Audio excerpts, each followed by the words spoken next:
Welcome to Modern Day Debate. Thank you, everybody, for your patience. And tonight we have Flatzoid versus FTFE, and we're going to be doing Flat Earth versus Globe. And to get us started out, we got Flatzoid on the floor. So thank you so much for coming back to Modern Day Debate. We appreciate you being here, and the floor is all yours. Yeah, it's good to see you guys. Glad you can make it. Thank you, Craig, for coming and Monday Debates for setting this up. I do have a presentation that I would like to share. It should be showing now.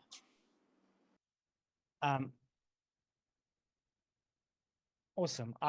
Before we do start, I would like to just ask Craig if we are able to keep tonight based on something we can observe and is able to validate or invalidate in reality.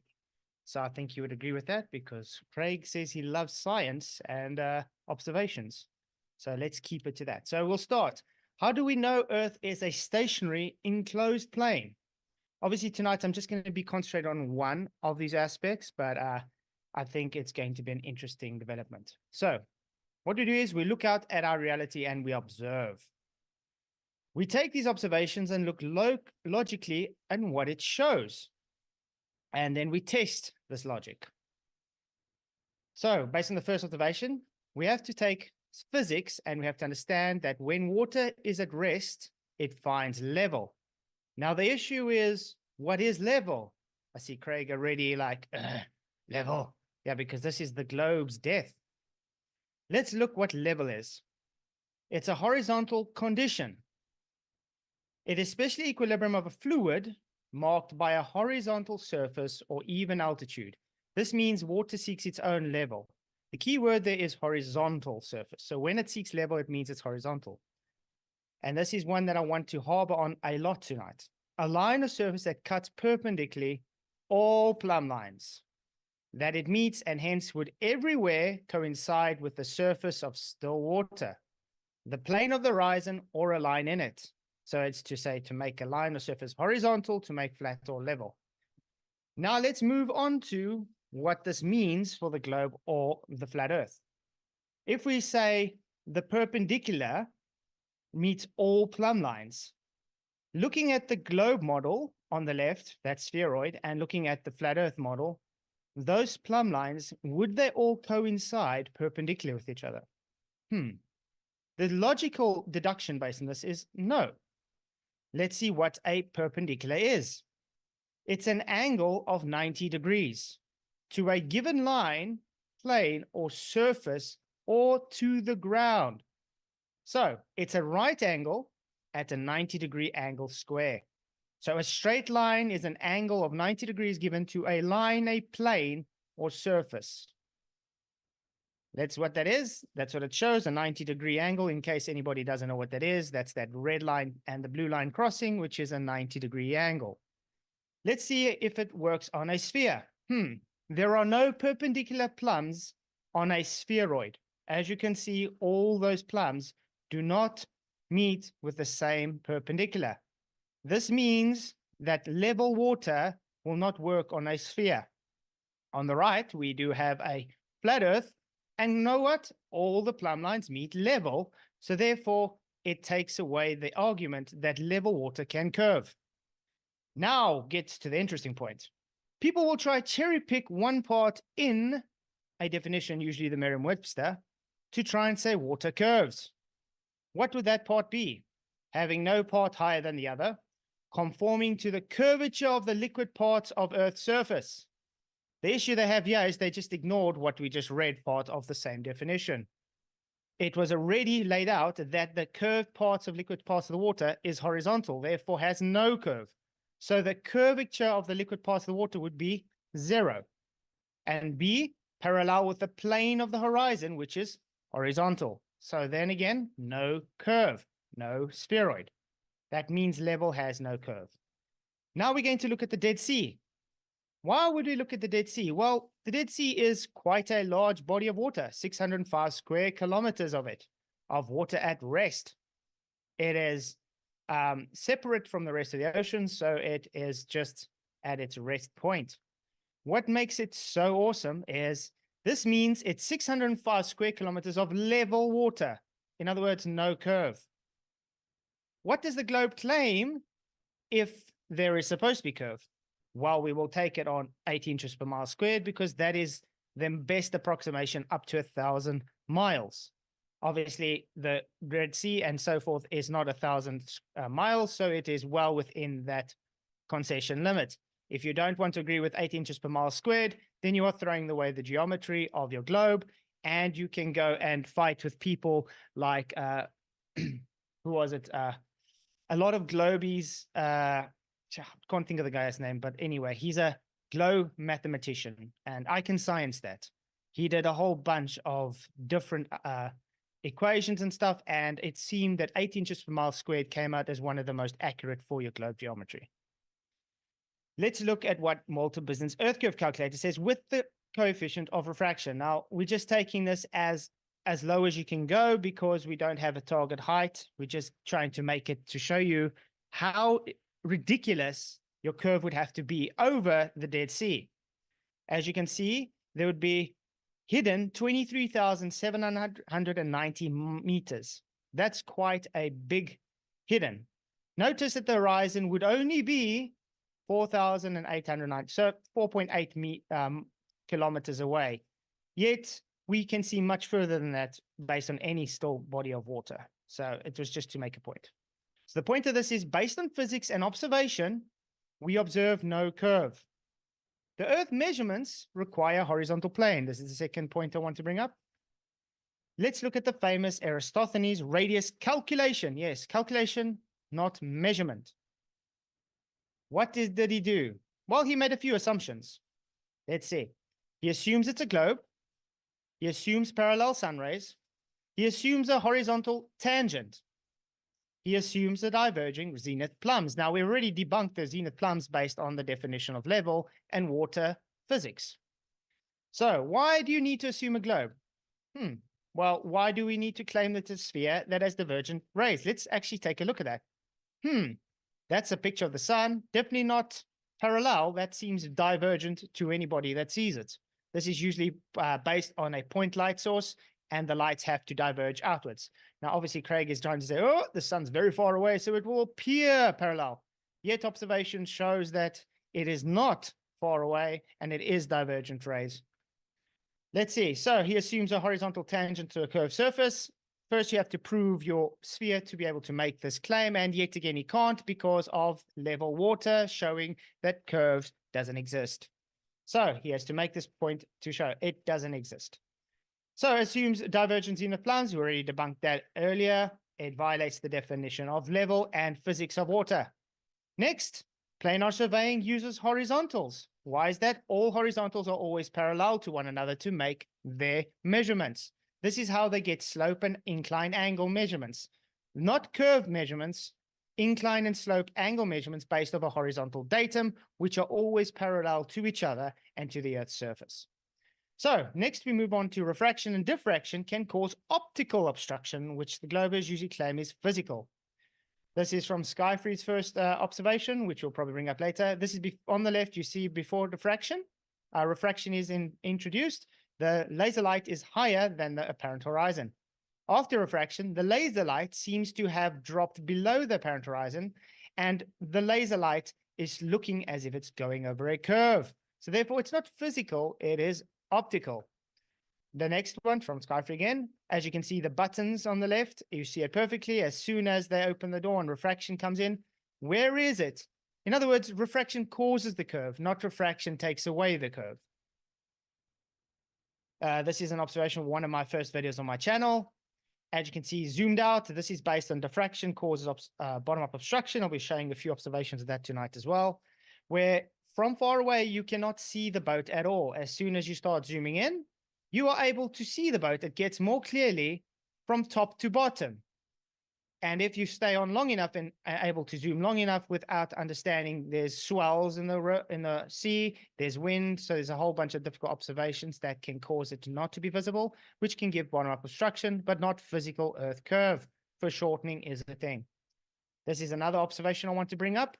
This is based from a Zoom channel, which is awesome. This drought ship was 12.9 meters away. It was supposed to be under 6 meters of curvature. None was there.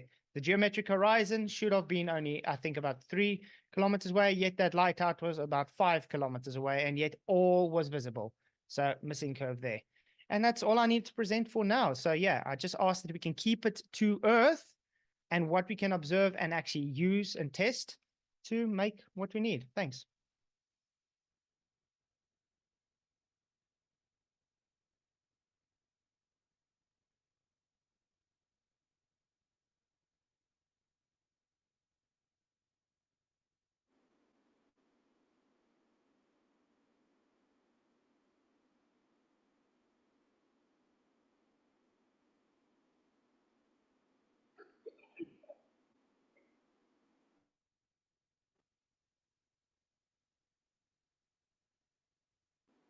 Hello, can you hear me? Yeah. Yeah, I'm just going to share my screen. 1 second.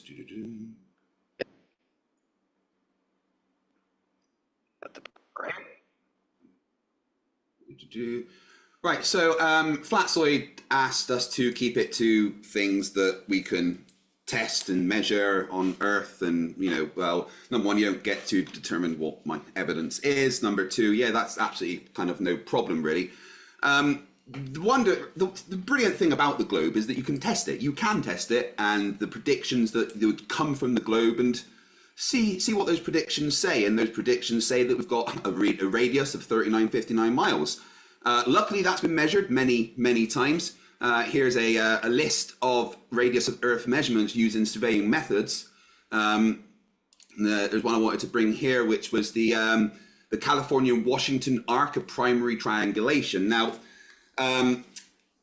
triangles are a good tool because we know the internal angles of a triangle are 180, which means that if a triangle is on a flat surface with all bits touching that surface, the internal angles of the triangle will be 180.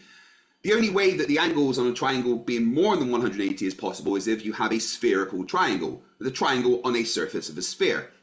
Now, whenever any of these surveys are done, the whole list of them here, which you can find at mctoon.net/r, the surveyors find what is called spherical excess. Now, that is a summation of the angles of triangles and how much above 180 degrees these triangles have. Now, again, the only way you can have a triangle above 180 degrees is if it is a spherical triangle on the surface of a sphere. If you look at the right of this table of the California-Washington arc of primary triangulation, you see every single triangle that is measured has a spherical excess, every single one, which means that the triangles on the surface of the Earth, the way that surveyors do the big measurements, are curved because they're on the surface of a curved thing. That's easy. You want to have a look at things that we can test? Brilliant. Go and ask the surveyors that have actually done the testing. That's quite easy to do. Another thing that we can test is if the Earth should be rotating, because our model says that the Earth's rotating at 0.000694 RPM, or once per day. And again, here is a large list of measurements of rotation of the Earth. Some that we've spoken about many times. There's one I want to really talk about, which is the detection of Earth's rotation using superfluid phase coherence. That is this one here. I'll just quickly briefly talk about what the experiment is. The paper is about using a superfluid helium, a weird state of helium that behaves like a quantum liquid to measure Earth's rotation. Here's how it works.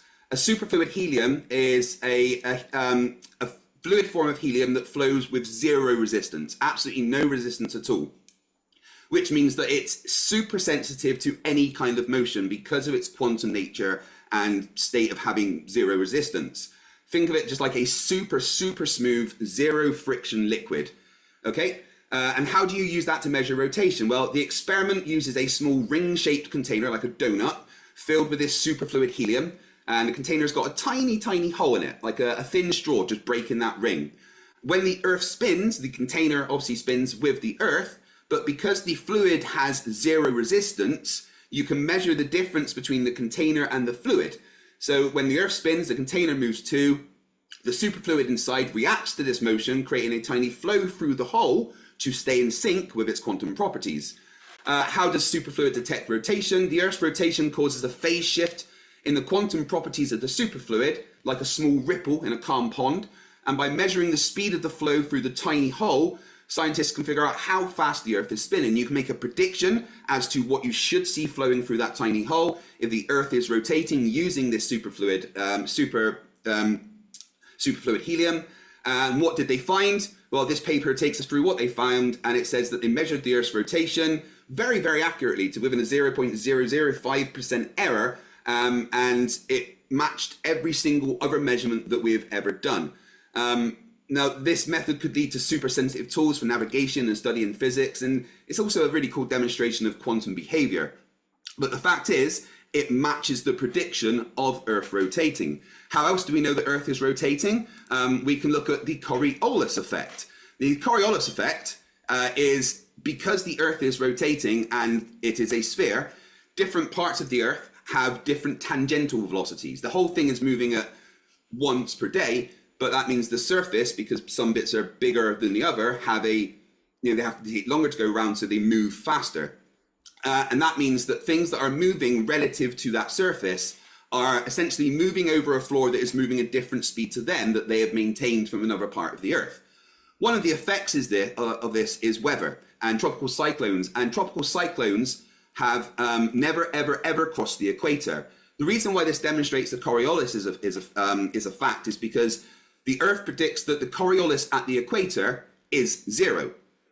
And if there's no Coriolis, there's nothing forcing the rotation of these moving cyclones, then they've got no energy and they die. So as we can see on screen, tropical cyclones 1945 to 2006, not one of them has ever crossed the equator. One got really quite close, but died as soon as it literally touched the equator. But tropical cyclones don't have the energy to keep moving because there is no rotation forced onto them by the rotation of the Earth due to this Coriolis force. Again, this is the predictions of Earth, things that Flatzoid asked that we stick to, things that we can test. We can look at the weather, see what it does, see if it matches the predictions. That is a test. How else do we know the Earth's rotating? Using Coriolis force, using something simple like the Foucault's pendulum, which again is moving relative to the surface of the Earth, so we'll have a force applied to it. And the great thing about a Foucault's pendulum is you can actually use the amount that it moves to calculate your latitude on Earth, which is a prediction of the globe Earth. So this gentleman, the gentleman physicist, set up his own Foucault's pendulum, let it swing for as long as they could until 41 minutes passed. It didn't really swing anymore. Then they measured the angle that it swung, and then they used Foucault's sine law to find out where they were on the Earth, their latitude on the Earth, which is something you can do only on a rotating body. Coriolis force introduces these things, and this is the prediction, the things that we can test, specifically what Flatzoid asks for, stick to things that we can, actually observe and test. You can observe this, you can do the test, you can do the prediction, and what happens is you find out that it matches the prediction. So using the swing, he predicted this was his latitude. His actual latitude was just a tiny bit off, which is an extremely good way to show that even using very basic equipment, you can test the Coriolis force of the Earth rotating. So there's so many ways to test that the Earth is rotating. Now, another way we can do it is just, go and look at the Earth in space. Flatzoid said to stay on Earth, but I'm not going to do that. This was an amateur rocket that they sent up to space with a non-fisheye lens. And whilst up there, it got some amazing pictures of Earth's curve. You can go and check this video out. Let me get one up on screen, actually, where you can see. You can check this video out, and you can even see which camera he used, because he did sell it, and all the information about the camera is there. It's got no fisheye lens. It sees the curve of the Earth.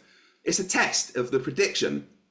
Now, quickly, I'm just going to go over what Flatzoid said about level. He's wrong. Level can mean many things depending on the conditions that you're using it in. Surveyors use leveling to say that it is the curve of the Earth. So this is surveying back from back in 1814, where they're saying the curve of the Earth is what level is. The surface, which is ever perpendicular to the direction of gravity. And we have a look what the surveyors say an actual level line versus a horizontal line is. You can see there the curve is the level surface curved, horizontal line straight. Here is a diagram from an instruction book for surveyors: horizontal line straight, level line curved, because it is level to the surface underneath it. many things Flatzoid said that are wrong, but we can get into that more of a back and forth. But yeah, so how do we test the Earth? We make predictions. We see if those predictions are correct. Every single time, let me be clear here, every single time that we make a prediction and test it, it shows that the Earth is a globe. So I'm going to go with what reality shows us, what we can test. We can get into Flatzoid's misunderstanding of the physics of water in the back and forth, because that was quite humorous. But yeah, thank you. You can find me over on my channel, FTFE. Go over there and drop me a sub. I'm currently streaming every day. Thank you. All right, well, thank you, FTFE. We appreciate your introductory statement there. Everybody should be able to hear me now, and I have gone into my computer settings and deleted that camera microphone, so you probably heard me in the Zoom chat, but the audience of Modern Day Debate did not, so that shouldn't happen again. I love that. So I'm going to put the poll up now, because I got properly distracted by that, so I do apologize. The poll is going to come up right now. We're going to go into open discussion. I'm going to hand the floor over to Flatzoid, and then I'll check in with you guys in about, well, we'll just see how things go. So, yeah, I'll hand it on over to you, Flatzoid, and let's get into open discussion. Awesome. Thank you very much. I just have to point out the surveying you just brought up was based on geodetic surveying, so they assume the spherical Earth. That's why they use the GSW-85 correction tables. And no, I was not wrong. They do use horizontals. When they do geodetic surveying, they have to account for the assumed ellipsoidal model, and that's why they claim level is curved. Now, you haven't, I would hope you now would address what level is and the physics of water, because water has never been demonstrated and ever measured to actually curve over long distances. Water levels are a good way to show this, because in construction, they use water levels for long distances, which shows it always has the same perpendicular line through it, which goes against the globe. Yeah, water levels react to gravity, and at every point will be perpendicular to the pull of gravity. I just want to clarify one thing. There is no physics of water. Water doesn't have its own physics. That's not a thing. Water is matter, and like every other bit of matter in the universe, water simply reacts to forces that it is, that are acting upon it. When there's no forces, that would be the natural state of water. When there's no forces acting on water, water is actually a sphere. That is water at rest. The only reason on Earth that water attempts to find its lowest potential state is because there is something creating a force that makes an acceleration pulling it down. And it's as simple as that. Every bit of water on Earth is reacting to the force of created by gravity, pulling it towards the center of the Earth. But back to level, the word level has, can mean many things, and depending on context. And I showed literally in my intro there pages from surveying manuals that show what level is, showing that level is literally a curve. So why would you argue with the professionals that all say that level is a curve? Going back to 1814, and I can show that again. It didn't actually show on the screen for my channel for some reason. But why Flatzoid would you argue with professionals that say, for instance, the true level is the curve of the Earth, or there's a difference between a horizontal and a level line, and the level is curved and and relative to the Earth? So why would you disagree with the professionals? Again, I explained this to you now. When you take geodetic surveying, they assume an ellipsoidal model, the Clarke model, which is based on ellipsoid, so spherical. So they take spherical corrections, hence spherical axis, which doesn't exist. They measure based off of plane surveying, which is a horizontal datum, and then they measure slope and incline angles. They later on calculate. Yeah, they calculate the Earth's curve correction into those measured horizontal datums, and then also, no, gravity is not a force, so it can't do what you claimed. Now, you claiming water cannot. Now, you claiming water. Are you claiming water doesn't have physics? Trying to make just 1 second. Hold on. Let's let Flatzoid wrap his point. So like another, let's try to 7 to 10 it and hand the floor. Awesome, thank you. So yeah, and then when you were claiming that gravity causes water to be at equilibrium, which is a sphere, which is false because that's not observable. Water is based on physics. It's called hydrostatics, if you haven't noticed, that is physics of water. Okay. let me So handle the when ball. water does seek rest, The physics it of water at level, rest. which is horizontal. All right, we got to let him respond to some of that there. So go ahead there, Craig. No, hydrostatics is the physics of water at rest, but water itself doesn't have its own physics. So I just want to go over a couple of things to show that you are wrong. So geodetic surveys actually, and you can, if you go to, well, actually, if I just share my screen, do one sec. Make sure it's sharing on my side as well. Yeah, no worries. Here, I better start this timer up. Boop, boop, boop. And well, let's check that screen share. Yep, we're up and running. Why is it not showing on my side? Now, who doesn't know how to tack? Ooh. Oh, pecking. No worries. A bunch of options to bring it up. For some reason, it's not. Right, let me just show it with display. That'll work. No, what is going on? Sorry, just 1 second. I apologize. All right, well, if you can carry on with the discussion. Okay, I've got it. Here we go. Let me change my screen. That's my harvest. Look at that, Craig. You're showing everybody my harvest. I am so bad. Right, share the right screen now. It's the most wonderful time of the year. I know Right. what I said. Okay, Gotta own it now, Craig. So, when it talks about geodetic surveying, it actually says that they ignore the curvature of the Earth, which is interesting that they would say that when they actually do the geodetic surveys. So from ScienceDirect.com and geodetic surveys, it says that curvature of the Earth's surface can be ignored and consider the flat plane without compromising the accuracy of the positions obtained. Wait. Hold on. You're reading I'm cherry gonna- picking. I'm just pointing that out. Read the top of it, please. Thank you. No, geodetic surveying does not take into account the Earth's curvature while plane surveying. Exactly, because the curvature of the Earth's surface can be ignored and consider the flat plane without compromising the accuracy of the positions obtained. Right. The important thing here is that it says the curvature of the Earth's surface can be ignored. Okay, we gotta give him a chance to Plane respond. survey. That's plain surveying on screen. He brought up a bunch of things. I'd like to just respond to all of them. The fact that the curvature of the Earth can be ignored shows that they are ignoring something. The way you described geodetic surveying is wrong. They don't just add it on automatically. It's what they measure, and then of course, they are assuming the Earth's a sphere because it is, but when they measure to check and they see there's a spherical excess, that is the proof of that.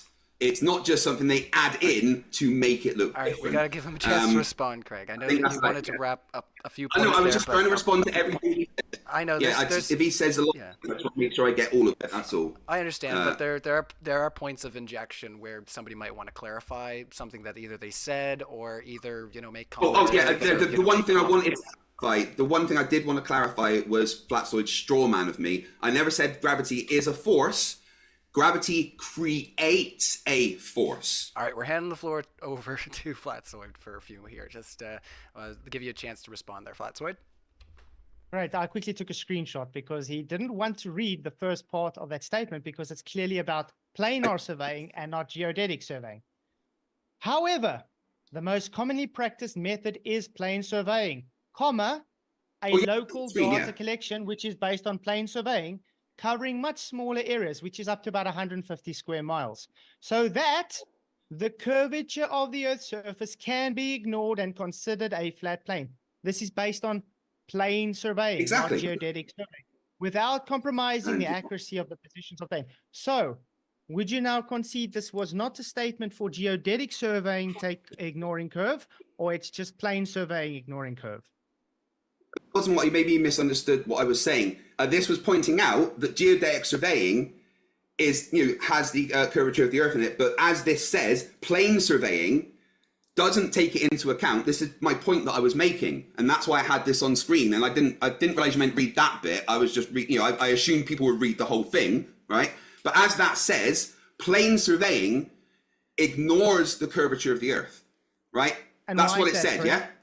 So, And why is that? because it's over such a small distance that it doesn't affect the accuracy. As that screenshot said, as what you had on screen said, it can disregard it because it's so small and it won't affect the accuracy. But the fact is that that statement says that it disregards it. It ignores it, meaning that there is something there to ignore. Okay? Great. So that's the important All part. right, we got to leave him And a chance. above it, geodetic surveying, just let me finish my point. Above it, geodetic surveying is showing about how it takes the curvature of the Earth into account, but plane surveying doesn't, because it doesn't need to for that small distance for the accuracy. Great. So this brings me back to the triangulation. I'm glad you brought in arc of the continental triangulation. And do you know planar surveying works up to 150 square miles? How much curve would you expect in 150 square miles? I don't know the exact figure, but it's small enough that they can ignore it. Okay, so if we say for instance, observation accuracy of it using a that much. telescope. Okay, let's say, for instance, we use a telescope looking out at the ocean. Should we then say we shouldn't see curve, boats going over the curve then? No, it doesn't Because say that's you can't see usually at curve. 5 miles.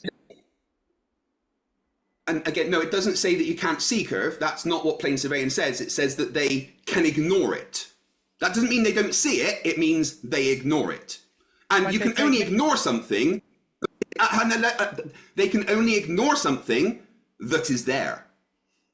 Ah, okay. So This is the thing. One of semantics. This is how semantics works. Okay, so if they can ignore curve at about 150 miles, and we saw that based on the Dead Sea, 605 kilometers has almost 24,000 meters of curve. Do you think that is not a lot of curve to ignore? Right, let me just, Dead Sea, let me show you something quickly. Dead Sea isn't flat. This is a chart of the tides of the Dead Sea, the time of low and high tide of the Dead Sea. Tides mean that there's a curve to the water. It's certainly not flat. So you cannot empirically absolutely claim that the Dead Sea is flat because it has a tide. Unless you can actually present measurements of the Dead Sea being flat, the fact that there's tides disprove your claim of the water being flat. Sorry, but it doesn't match your claim. Dead Sea is not flat. Tides disprove that. Okay, then I want to ask you, is tide curve or is it just water movement? Oh, tides are definitely curved. Yeah, 100%. No, I asked, is it earth curve or is it just water movement?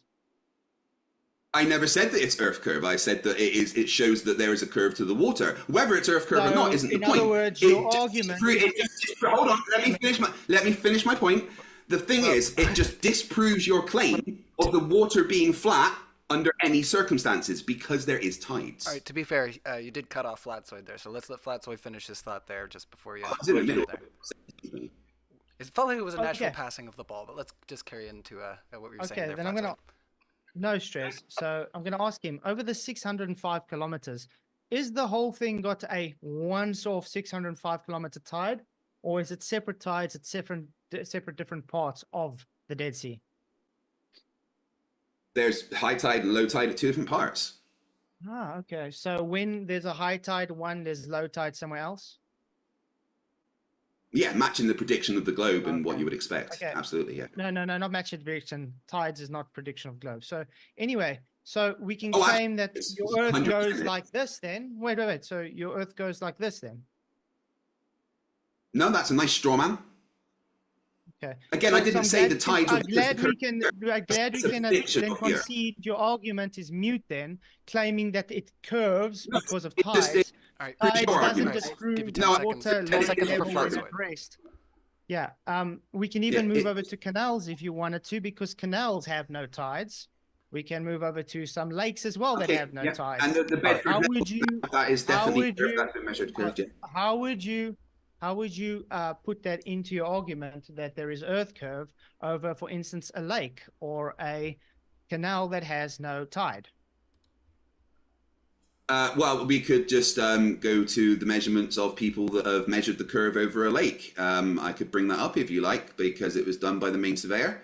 And I've displayed it many times. He put he used his theodolite and measuring abilities as an actual surveyor to measure the curve over a lake and many more places as well. Bedford Level Canal has been measured curved many times, so yeah, I don't understand why you would bring up canals. That's Bedford interesting. Level Canal has been the benchmark for flats. I don't know where you're coming on measured curve. No, there was a guy that lost a bet a couple hundred years ago about that and refused to pay. But you know, it's been shown that the Bedford level is.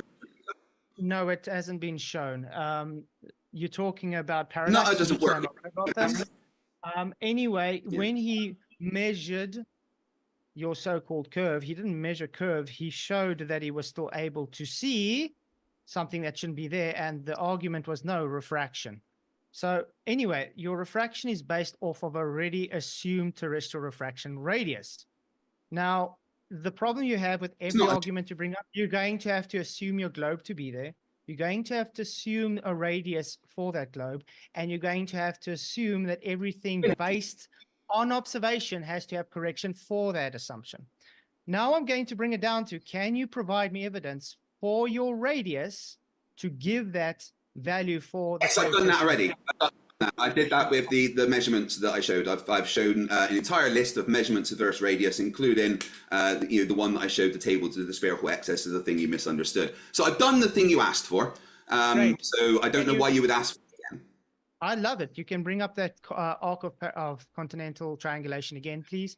Because what were the distances between each baseline? I didn't use the triangulation. I didn't use the American arc of the triangulation of the American arc of the parallel. I used a different one.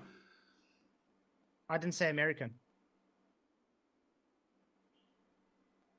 I didn't say American. It showed spherical excess. Arc of the parallel. It uses... No. What were the distances between each of those baselines, which are all horizontal, by the way?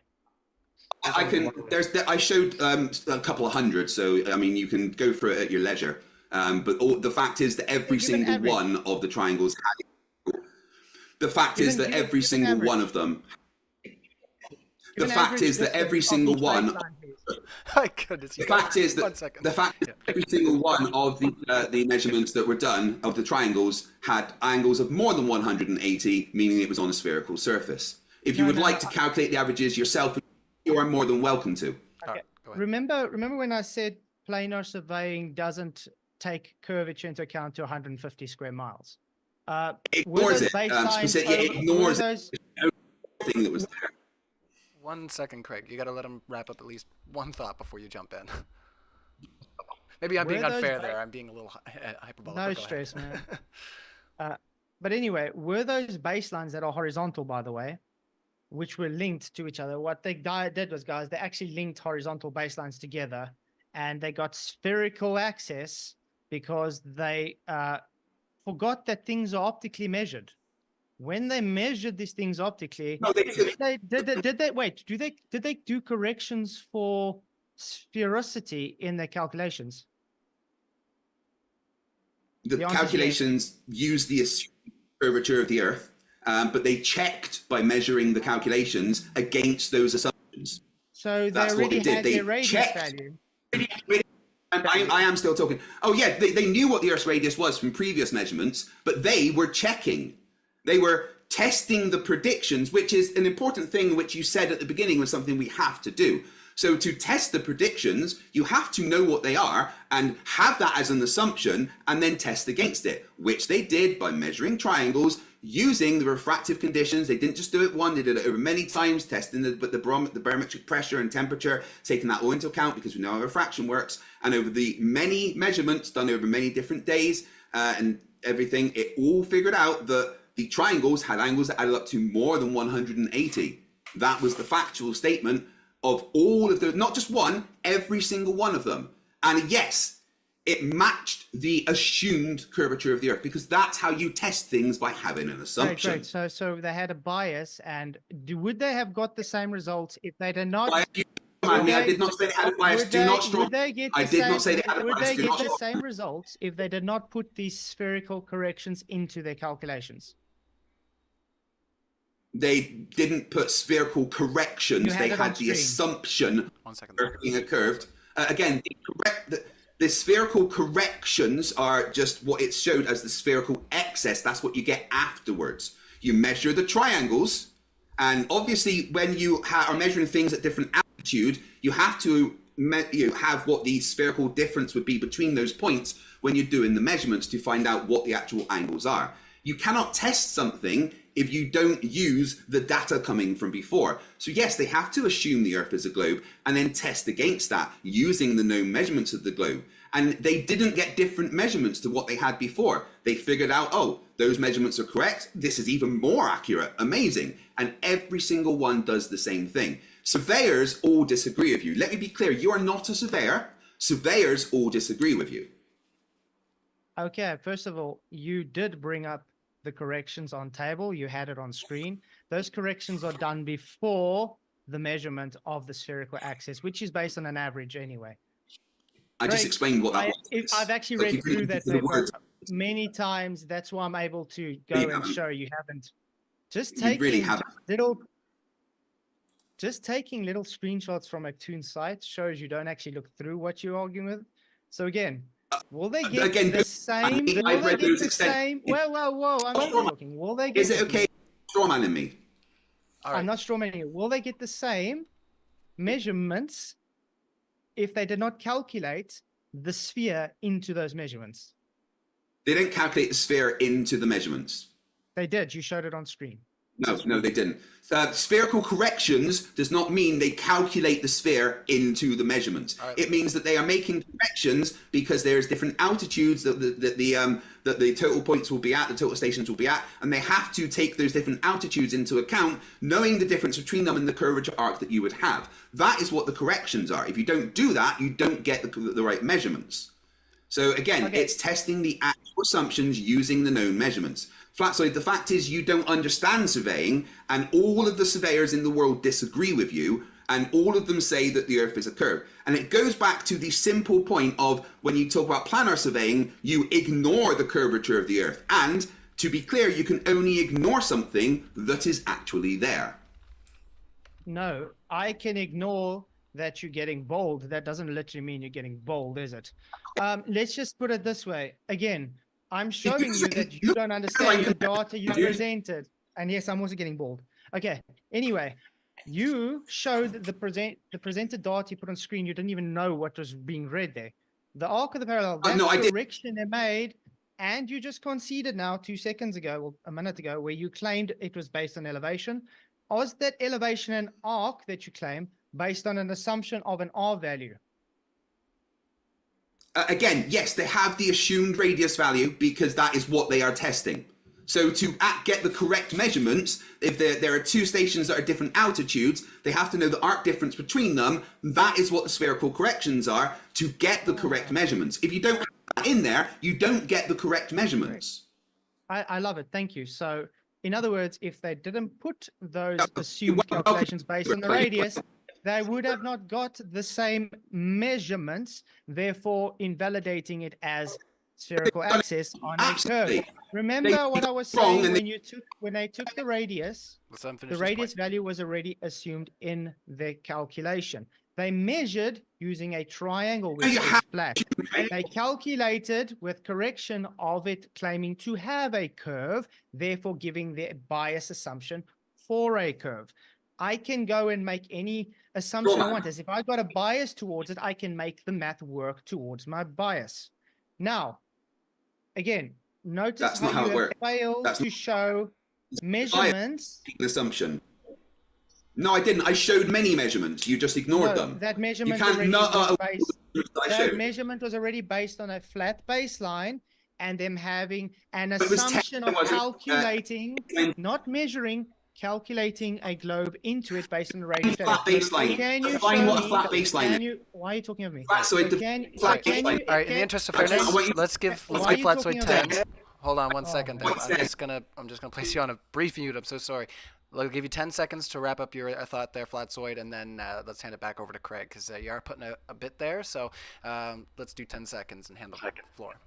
Thank you very much. So yeah, I would like Craig just to show me where they have measured this radius to be able to take that radius assumption to use the calculations to calculate into their measurements for a globe. Yeah.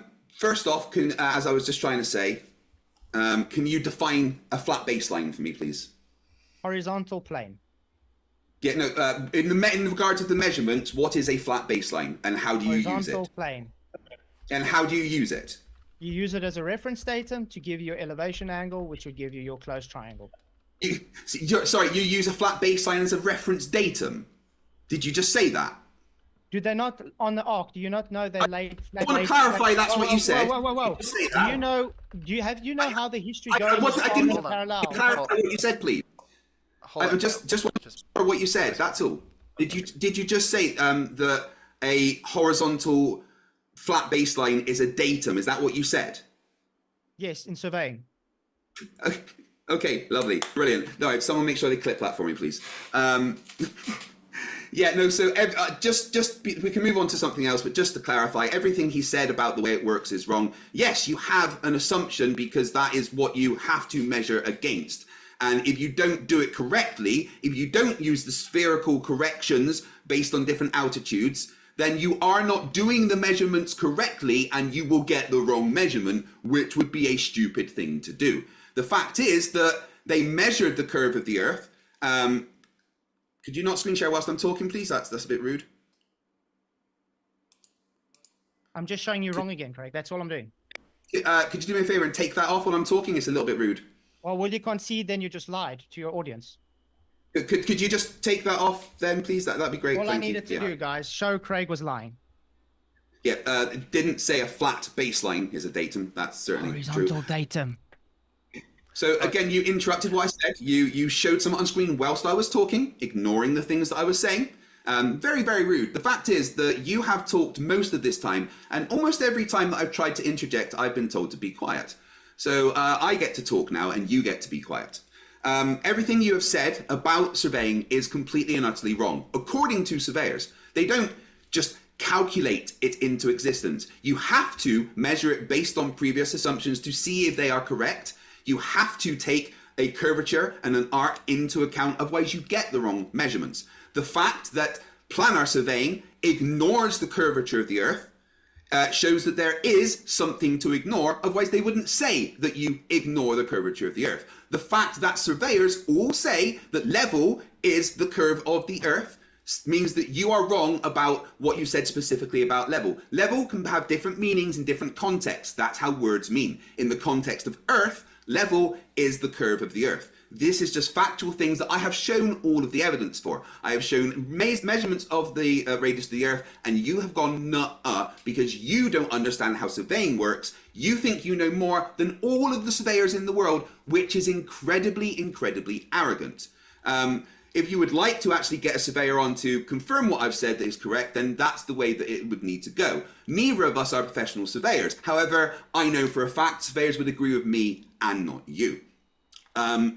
So that's enough of you not understanding how surveying works, including the thing you just showed on screen, which didn't say a flat baseline is a datum, which is wonderful. I would love to talk about your misunderstanding of water now. Wait, I'm still going to give my statement on this.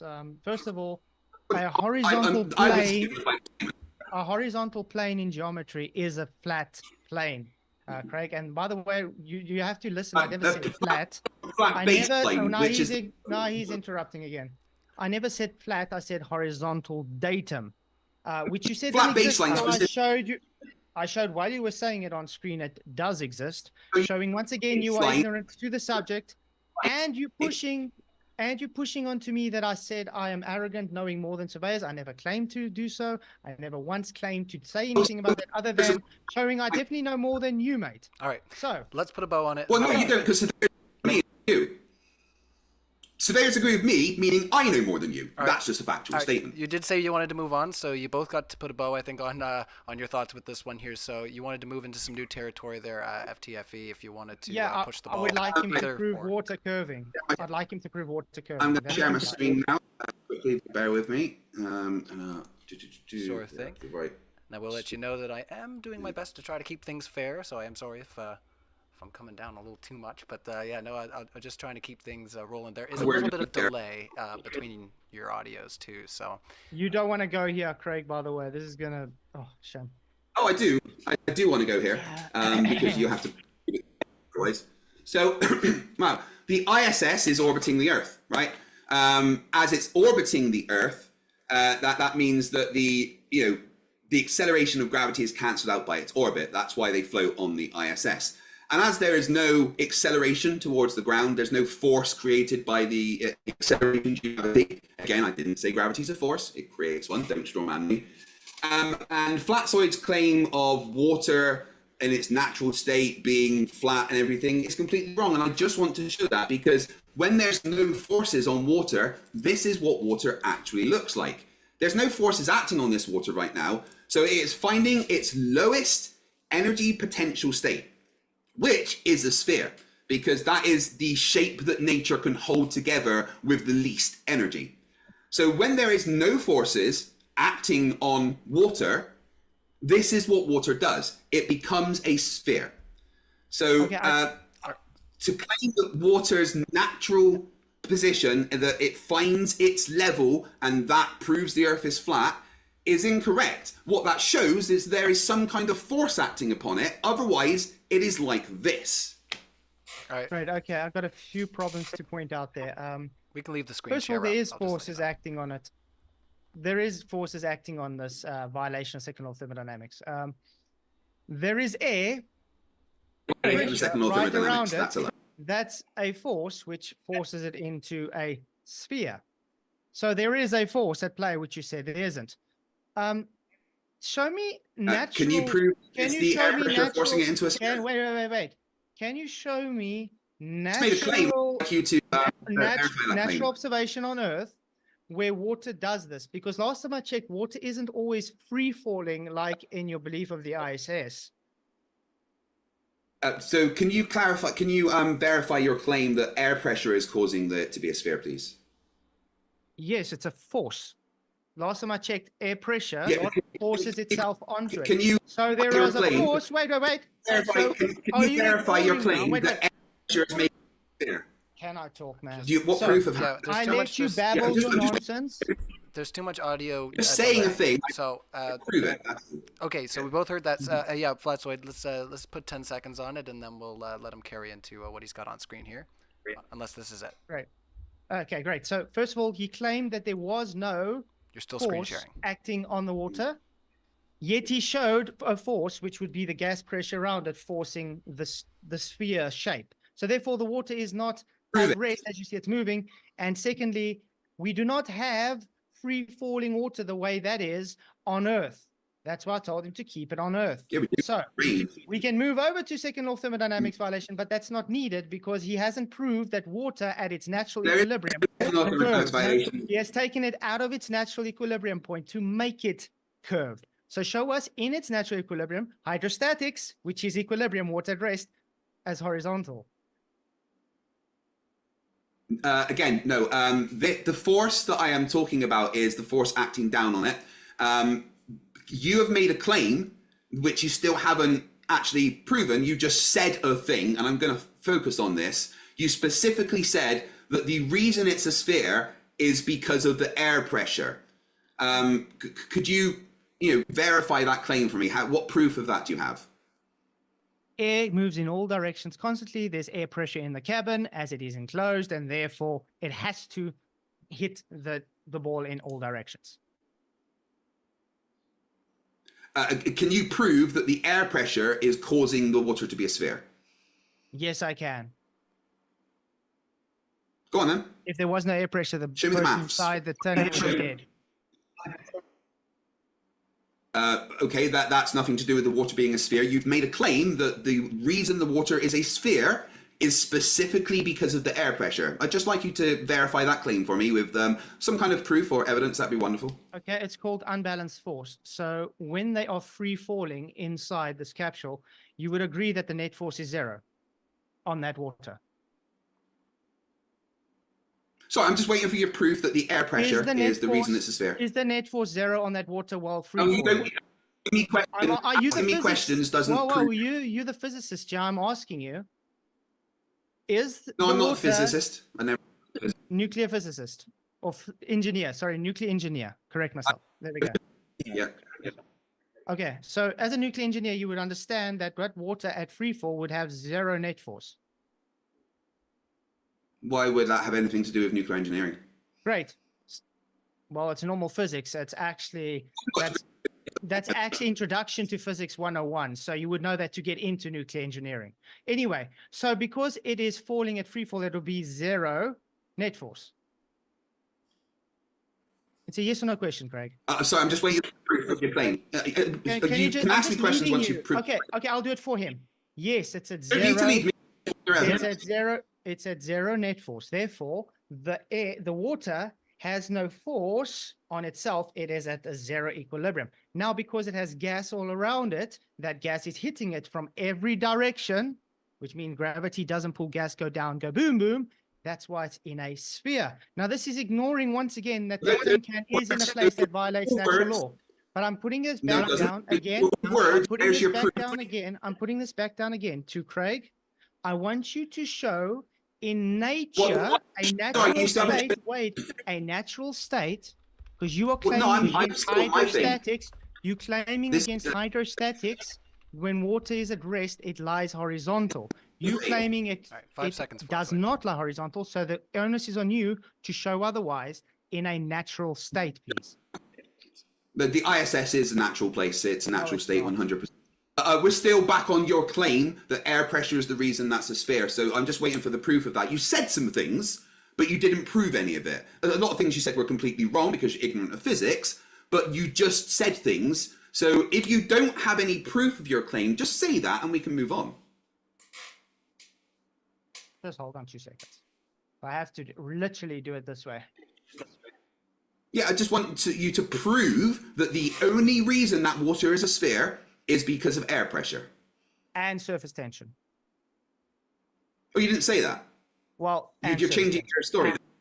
No, I was making a point that there was forces at play that you said wasn't. Yeah, well, I clarified my point that the forces that I was referring to were the forces that are pulling something down. Nothing pulling anything down, mate. Anyway, so again, I would like you to present.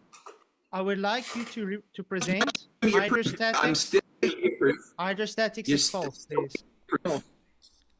Still waiting for your proof. I've given it. Now can we move on to hydrostatics because you're running away now because you made a claim that hydrostatics is false. Wait, so your proof is let's be clear, your proof is you saying a thing, right?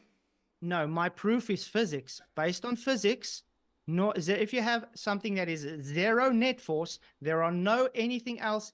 They can't has a force until there's other forces acting on it. Air pressure has force as it hits the water, and the water itself has surface tension. Therefore, it forms a sphere. And this is again ignoring that it's in a naturally violating space-time.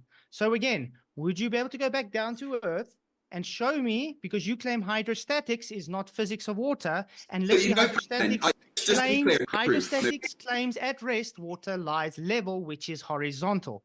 You have to claim. You made a claim. I'm going to hold you to the claim. Okay, no, you just made a claim, actually, not me. Can you give me a citation that says hydrostatics says water at rest lies flat? Could you show me that citation, please? Horizontal. Level. Yeah, could you show me the citation of that, please? The hydrostatics says water at rest lies horizontal. Could you show me that citation? Is that possible?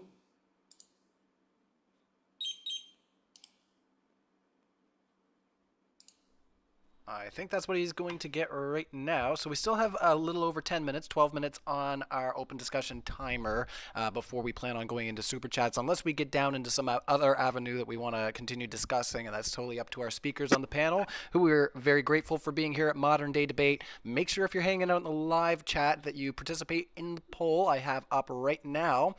So far we have 55% have voted the Earth is a globe, 25% have voted that the Earth is flat, and then 20% of you are here to say that the Earth is a loaf of bread. You guys aren't playing by the rules, and that's okay.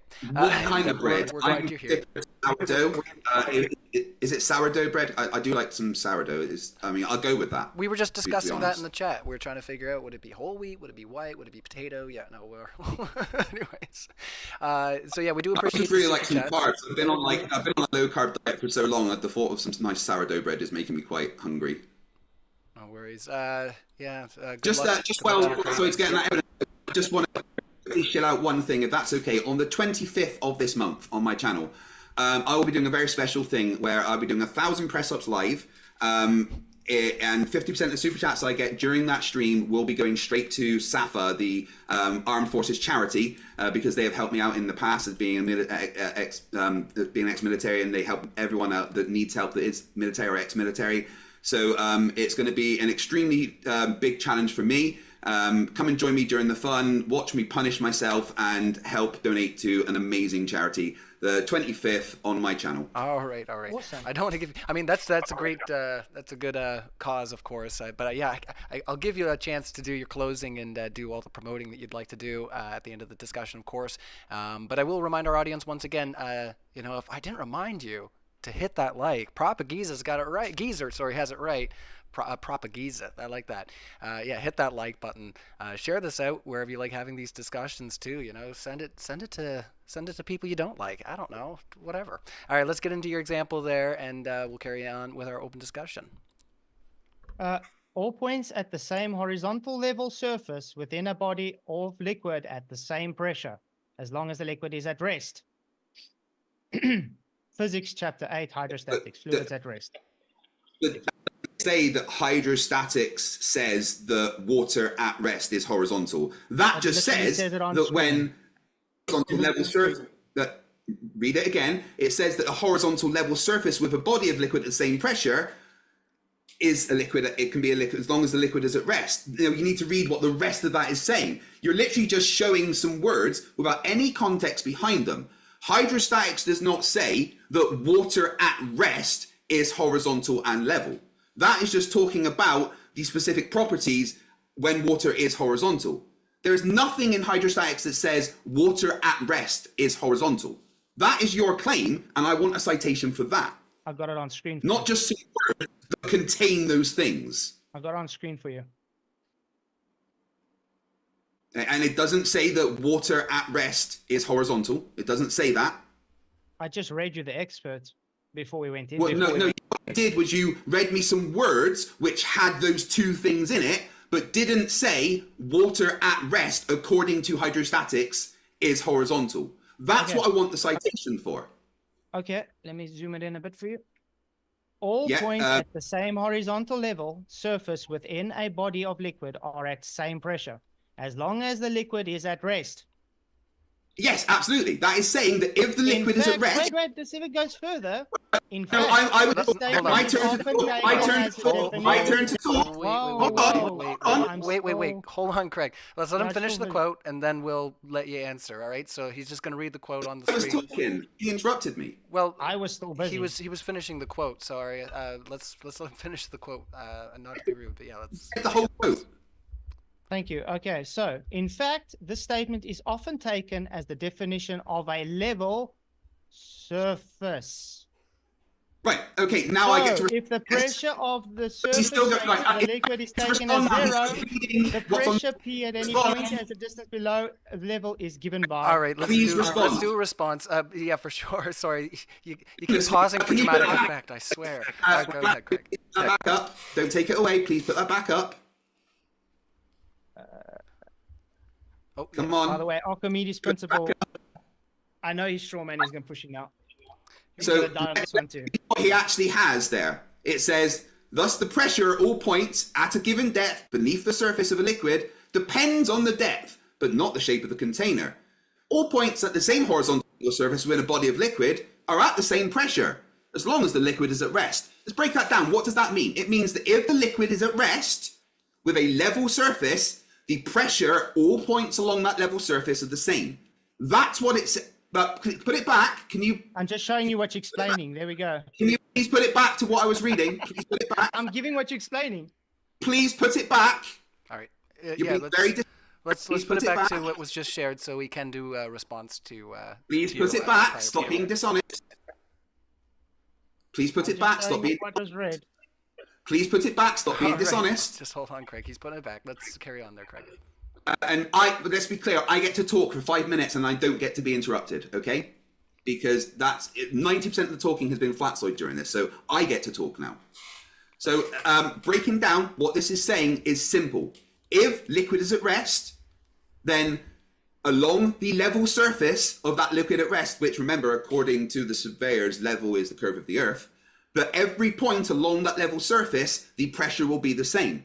Flatzoid's specific claim is that hydrostatics says that water at rest has to be flat and horizontal. It doesn't say that water at rest has to be horizontal. It is just describing the specific conditions of water at rest and level and what the pressure will be. Nowhere, let's be clear, nowhere there on the screen does it say, according to hydrostatics, water at rest is horizontal. It doesn't say that in the slightest. It is simply describing the conditions of a level surface and the pressure along every point of that level surface because of hydrostatics. That is what happens when water is on a level surface. The pressure will be the same. Flatzoid's claim, let's be very, very clear about Flatzoid's claim.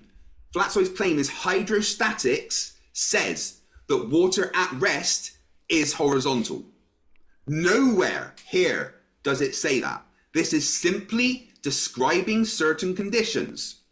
I think He's zooming in. It is fair to give him a chance to respond. I'm not going to give you. No, I said I get 5 minutes. That's great. That's great that you feel that way. But I'm going to give you another 30 seconds. Until I'm done. I'm going to push my point until I'm done.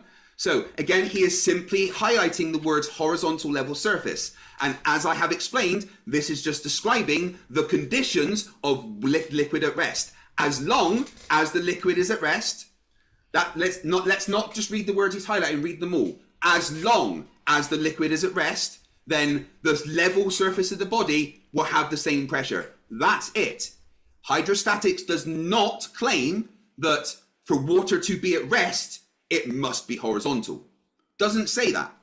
He is lying whilst literally having it on the screen. And everybody can see that he has lied about his claim because he did not give a citation for his claim. He just had some of the words that were in his citation and misunderstood what they meant. Look at that. Right, I'm done. We wrapped up. Okay, good. That was 2 minutes. All right, go ahead there. You're trying to keep it interesting for me here. Like, I don't want to wrangle you too much there, Craig, but I know you love giving me a fun time here, so I'm not going to hold it against you. Go ahead there, Flatzoid, when you're ready. Great. What he was explaining here was Archimedes' principle, guys. This is what hydrostatics is based upon. Notice that it literally says what I said it says. He made a claim that it does not say that while it's on screen. Then I go and show now. You know where it says based on the pressures. Do you understand this is a weight on a piston and the water level rises this there? doesn't say what you said. You know when you take, for instance, where I think I can actually get another thing quickly for you. So to be clear, everyone, he didn't show the. Good job. Okay, let me see if I can get another. All you have to do is ask for Flat to show their citation, and they can't. They lose every time. Yeah. I'd like you to get to the part of that hydrostatic document that talks about water and freefall. That'd be wonderful. I just want to find a different level. Of course, you won't do that because that debunks your entire claim. Notice, guys, all he's been showing is ignorance to the subject. So it's actually funny. He's actually thinking he's doing something. Oh, wow. The words he put on the screen, hilarious. Do you know, remember earlier I talked about water levels? Yeah, you misunderstood how they work. That was fun. So remember when I spoke about water levels and, oh, that's not the right one. Oh, so you ran away from your claim then that you didn't? No. Nice. I'm looking for a specific thing I need. But water levels use hydrostatics. It uses Archimedes' principle and hydrostatic pressure, which gives level because the pressure from point A to point B has the same level. Why can't I find what's the name of this? Because of course, level, according to surveyors, is something that is all points perpendicular to the pull of gravity. So yeah, thanks to gravity, that does exactly what you say. There we go. Okay. Is this showing on screen? Oh, right. I can debunk that with one. I think. Let me actually. No worries. So while you explain, Flatzoid, what this would represent for your model, then Craig wants to respond, it seems. So I think we gathered that. Let's go ahead there, Flatzoid, and you can tell our audience how this ties into everything we've been talking about on our debate. Well, it's not this evening. I can't say that. So go ahead, Flatzoid.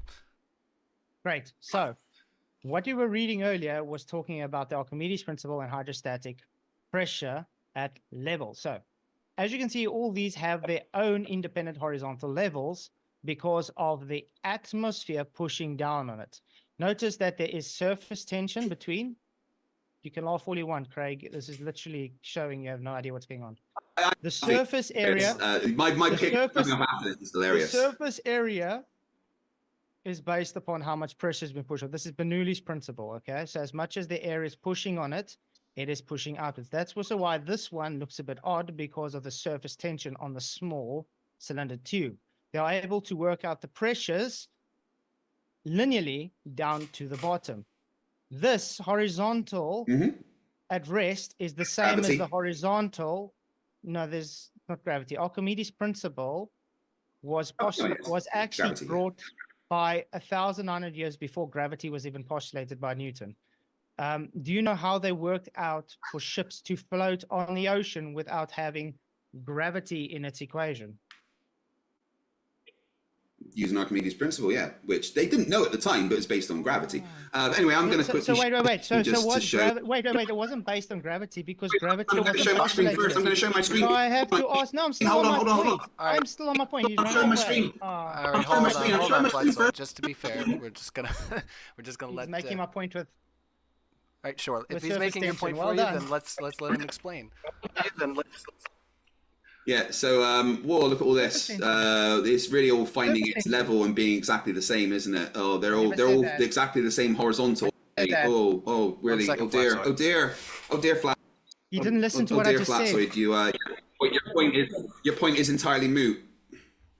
What do they call that? You know, when you stick a as for instance this cloth, and I stick it in water, and the water climbs up this cloth. What do they call that again? A waste of a cloth. All right, I think anyway, our timer just got to the end, so I think what we should do is maybe get into our super chats because it does seem like we've unpacked quite a bit here, and you guys are having some trouble. It seems getting into a natural flow there. There's a couple mic issues as well. I'm not sure what you're using for a mic this evening there, FTFE, but it is cutting out whenever anybody else talks. For some reason, whenever I'm using Zoom. And I've got no weird settings or anything, but whenever I am using Zoom, it's like it prioritizes everyone else's audio over mine, and I don't know how to change that. There's literally nothing with my settings to make that happen. And that's the issue I have with StreamYard. My StreamYard, I can't set my original mic. It always wants to set my camera mic. I can't set it. I can change the mic and everything, but no matter what mic I use, if I'm talking and someone else talks, it will just completely cut my mic out. It makes it sound like there's a massive delay when there isn't. But thing is, Flatzoid and I, we've got a history. We can get quite excited when we're talking to each other, but it's all in the spirit of the debate. All right, so don't think there's any harsh blood here. Flatzoid, he's just a dick and he knows it, right? We're just gonna swear each other offline, it's fine. We're all a bunch of dicks here. No, I'm just kidding. Everybody you see on screen, right? We're all just terrible. No. Yeah, I mean, honestly, when Flatzoid's got on a bucket of 11 frames, it's always going to be hard. Oh my. Okay. So if you haven't already, hit that like button. Obviously, we don't think at Modern Day Debate anybody here is a dick. We think you guys are great, and thank you so much for coming out. What do you mean? I'm a dick. All right, fine. Please. Self-proclaimed glorified penis head over there. Okay, let's get into your chats, everybody, and thank you so much for your. Everybody, we got a very active live chat right now. Let's see. The poll is still sitting at the same numbers as earlier, 55, 25, and 20. I'm not seeing too much more love for that loaf of bread. So I think that might have capped out on our trolls. There's too much calories in that bread. That's why. Yeah. Sorry, guys. All right, we're gonna ask you a question. So you look warm. All right. Sorry. You don't got any AC over there. You look really warm. I do, but I got to get a remote for it. The children decided to play cricket with it, so. Oh, darn. Goodbye to that, right? All right, let's get into it, guys. It's been a lot of fun. And yeah, keep the super chats coming in. We got all kinds. Jiffy Jiffwald says the moon landing was faked. It was filmed on FTFE's forehead. Oh, no. These are going to be Well, objective. let's be clear. It's a 5 head, right? Actually, but Flatzoid is worse. But here's the thing, right? People are like, oh, you're going bold. I've had this hairline exactly the same since I was like 13 years old. This is just what it is. It's never going anywhere, but I've been like this since I was 13. So you can imagine how many people called me a sniper's dream. Oh my goodness. Alrighty then. Gourdzilla37 says Flatzoid already won. So this was pretty early in the debate when this came in. It says not one single testable, repeatable proof of globe. Period. If you want to find proof, use physics for spin, geometry for shape. Go on. What's another 10 years of waiting? Okay, that was a lot of words, but I literally showed the experiments showing the rotation of the Earth and measurements of the curvature of the Earth. So I'm not really sure what he's on about, to be fair. Maybe he was watching a different debate. Maybe he had the tab closed or something. I'm not sure. Possible hallucinations, but thanks for the super chat and supporting modern day debate. Heck yeah, we love that. Let's see here. Did you have anything to respond with there, Flats, or you want to just carry in to the next one? Yeah, there's a reason why we didn't get onto that, because it would have been for another 10 hours. Hey, all the more reason to get together for another discussion, right? All right, Screwy Louie, always being screwy in our live chat, says, for Flatzoid, what's the motive for the deception? So he's saying that there's an agenda behind what you're doing, is what Screwy Louie's putting down.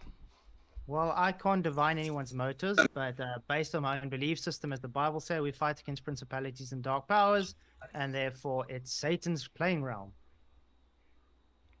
All right. Anything to say in response to FTFE before we go to the next one? No, that's beyond my pay grade. Okay. All right, here. I'm just going to set our timer here for another 30 minutes, so we'll try to whip through one round there, and then I'll check in with you guys again. So Flatzoid stepped out for a second, so if you need to step out there, FTFE, grab yourself a drink or get yourself some more bling, whatever you want to do. You just want to Oh, I'm just becoming Wits on the channel quite often. I thought people are used to seeing Wits on the channel, so I just thought I'd oblige for them. Look, King Flurf. Well, I thought he brought the trophy out, so I was gonna say, for the win. I mean, I guess it's fair. I think Witsit would probably find good favor with this. He puts on the glasses all the time, and it's just like, and if the world was a globe, so I don't think he'd object to your your behaviors. I don't know, Witsit. You can let us know. I think that's what you had said you're doing there, but let's carry into it. Let's see, Megan Marie to both. Will you accept the results of the final experiment if it disproves your side? Probably for both of us. 100%.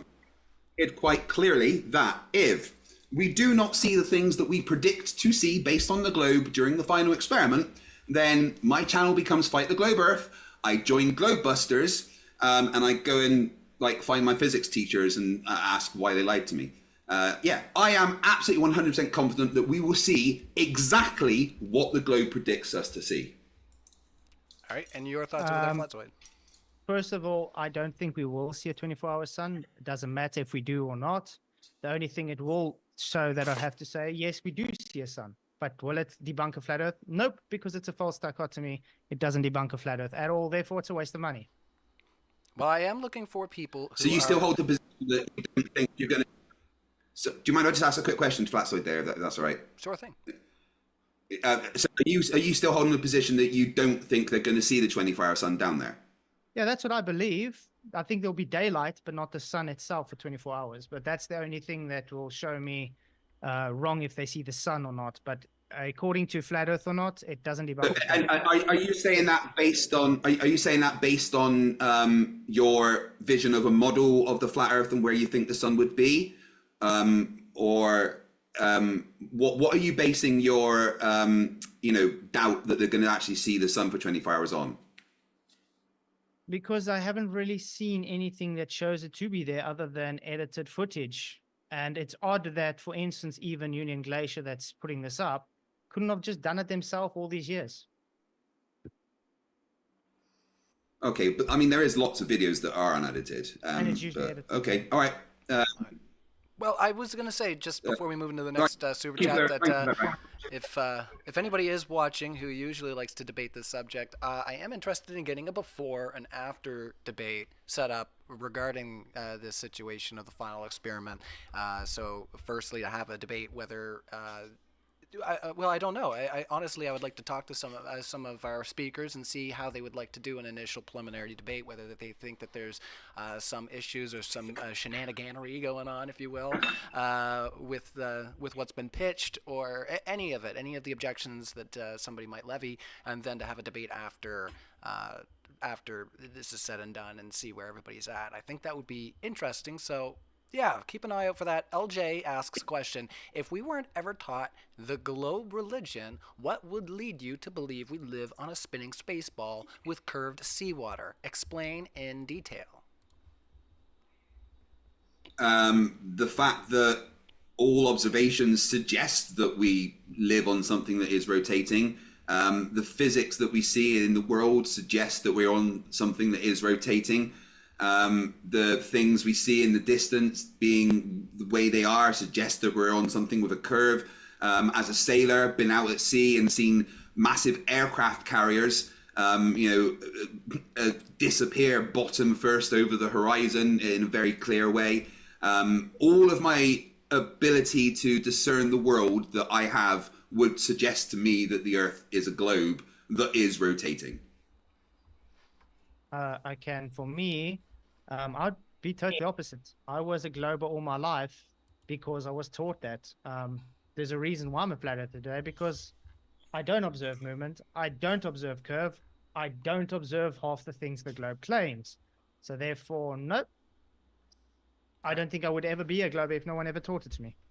Last thoughts there, Craig, before we move on. Yeah, basically this argument I hear quite a lot. They are, oh, if you weren't taught it, then you would not think it's. So basically, they're saying, if I was stupid, I would think the Earth is flat. Cool. All right, then we'll go with that. Okay. All right. Ryan Beachman says, statistics show flat earthers. I don't know why my voice went so high. Statistics show flat earthers grow out of their delusions. Your turn, Flatzoid. Time to grow up and find a new hobby.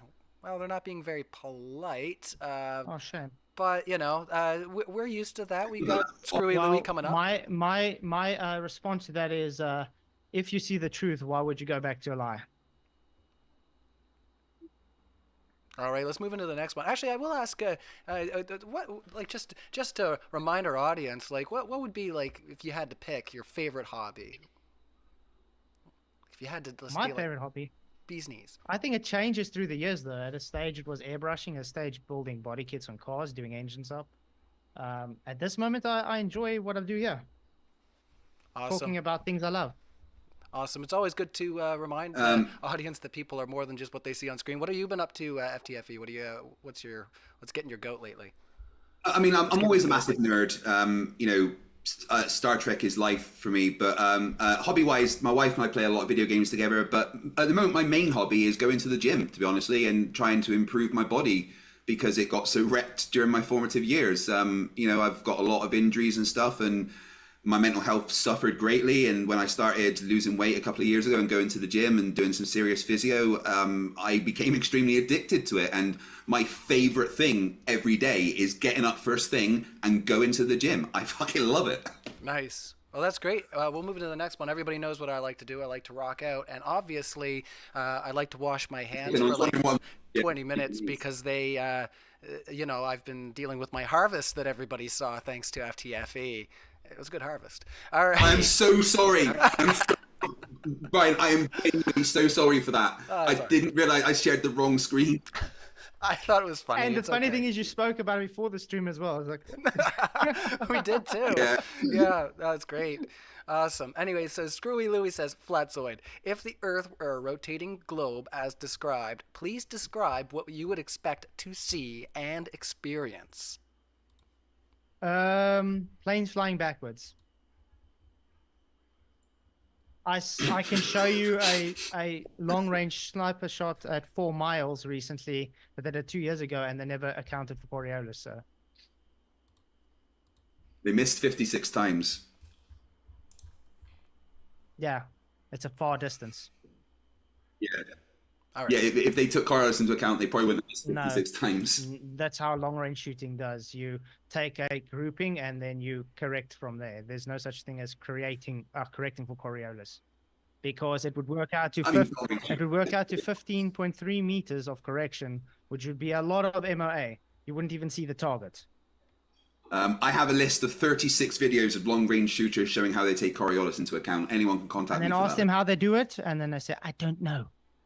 No, they do. They've got corrections they do based on their position. They do Correct- like a gadget Sorry, which you're helps them. talking about a Kestrel ballistics meter, Several different ways, but yes, which they take uses Coriolis. longitude and latitude. Yeah, and Which the gives Coriolis. like a 0.00001% of a change. Okay, which they don't use. The biggest variable is always wind and drop. All right, let's go to the next one there, fellas. Thanks for chiming in and bouncing that. Vipe asks, Flatzoid, are you willing to publicly admit you were wrong about flat Earth if we see a 24-hour sun in Antarctica this December? So if the sun is in the we already sky, answered this.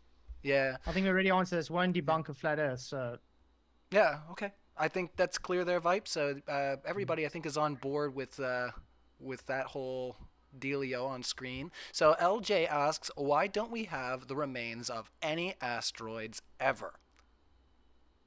We do. That's a really odd question because you can literally just search remains of asteroids and there's many of them. There was one earlier this year found in a backyard in California after some windows shattered when it came in. The Russian meteor from about 4 years ago that caused an entire city's windows to shatter. There was about 6 different pieces picked up from that. This is just a question from ignorance. Whether you believe in meteors from space or not is irrelevant here. But I think even Flatzoid could agree with me. What is claimed to be meteors, there is plenty examples of them, right? I can only say based, you can see things in the sky, but claim it's from space, no.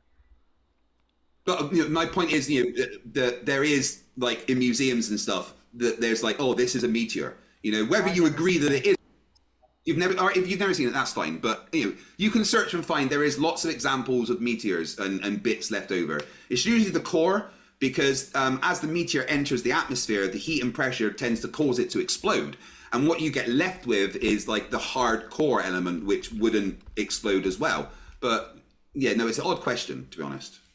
You got it. Let's carry into the next one. And Nathan Johnson asks if we can have a new poll. So let me just go over our poll results and I'm going to close it out.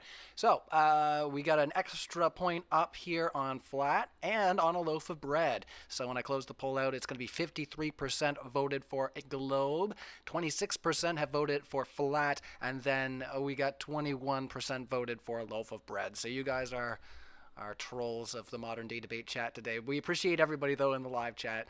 You guys are having fun. We appreciate that. Hit the like button if you haven't already. There's over 700 people that can participate in the poll, but not as many on the like button. So yeah, definitely if you're hanging out at modern day debate, hit that like button and let's get this new chat. I think you would have got more if you said it was toast and not just bread. People like toast more, I guess. I mean, come on, what genius? Seriously, what genius got bread and was like, you know what? Let's cook this again. Yeah. No, you see, it was a guy, he put it in the oven and then his wife came by and he forgot about the bread and later found it. Oh, this is quite interesting texture. Well, I was going to say, I thought it was a mold. I thought it was a so mold much. thing. Isn't that the actual history of toast? Is that it was to try to combat certain types of mold? I don't know. You can. I don't know, but whoever came up with the idea of Actually, cooking bread again, I shake your hand, sir. No worries. I was going to say, I'm pretty sure that it was discovered majoritively just to try to prevent people from getting, infections and stuff. But or well, I mean, yeah. Let's carry into the next one. Megan Marie, the Lake Pontchartrain Bridge. How do I- Pontchartrain. Pontchartrain. Pontchartrain. Sorry. Okay, it's how it's supposed to be. Pontchartrain Bridge in New Orleans disproves the flat Earth. Sorry for butchering Actually, that, it Megan. disproves the globe. It's too small to have the claimed curve. He's talking about Soundly's observation, which can be explained using foreshortening and the right angle to give a very small radius for your Earth, by the way. It kind of brings your radius to like, I think 30% of what it's supposed to be. If you check Walter Bisland's page, he has compared the pictures that Soundly took to what we would expect on the globe, and they match up. So it's just a case of testing predictions. When you're seeing something from a certain angle, you get what's called forced perspective, something further in the distance, takes up less pixels on the screen. That's why it seems to be so short, but it's not the reason that makes it curve. Soundly did a live stream where people controlled the camera going up and down and everything, and you could see clearly that it was curved from every angle. So it actually matches the predictions of a curved globe. And you can take a 2x4 and put it at the right angle and make it look curved. Yeah. No. Yes, I've done it for the people in my channel if you want to know. All right, I'm getting that poll up in the live chat. Just bear with me there, guys. So it's which speaker do you find the most compelling? Flatzoid, FTFE, Ryan, I need love too. And lastly, the voices in my head. So we'll put that in the old live chat there for you guys. Oh, There you go. And yeah, let's carry into the next chat. Let's see. Just having fun with that one, guys. We'll just see who's hanging out in our audience and having fun with us as well. So JSS Tiger says, Flatzoid, since you acknowledge geodetic surveying uses a different definition of level, why didn't you use that definition in your intro? Because I'm going on what we can observe. You don't observe geodetic surveying. They use planar surveying measurements and then calculate the ellipsoidal model into it to get their desired result, and it's over 150 square miles. So nobody does observations over 150 square miles, by the way. All surveying, especially construction, is based on planar surveying, which means it has to stick with level definition of horizontal and perpendiculars reaching all plumbs. Any thoughts on yeah. All I got from that is that all geodetic surveyors are actually vampires because you can't see them. Okay. You said you can't observe geodetic surveyors, so I guess they're vampires, maybe. I don't know. They look in the mirror. Wait, no. You can show me an observation of over 150 miles for geodetic surveying if you want to. Good luck. No, you said you can't observe geodetic surveyors. So I mean, no, you can't do an observation. Sure. You can't do an observation for it. So they take planar surveying measurements and calculate the WGS 84 or Clarkson ellipsoidal model into it. That's what I'm saying. All right, let's ask the next question here. It's my closing statement to me, man. No worries. Let's get into the next question there. Mr. Jingles says, Flatzoid, is the Black Sea still at mean sea level? No. Never claimed it was. I was just making a point of water at rest. That's all. Not rest, though. All right. Why does it got to be mean sea level? Why can't it be happy sea level? All right. Because mean sea level is based on an average, which shows the Earth to be flat.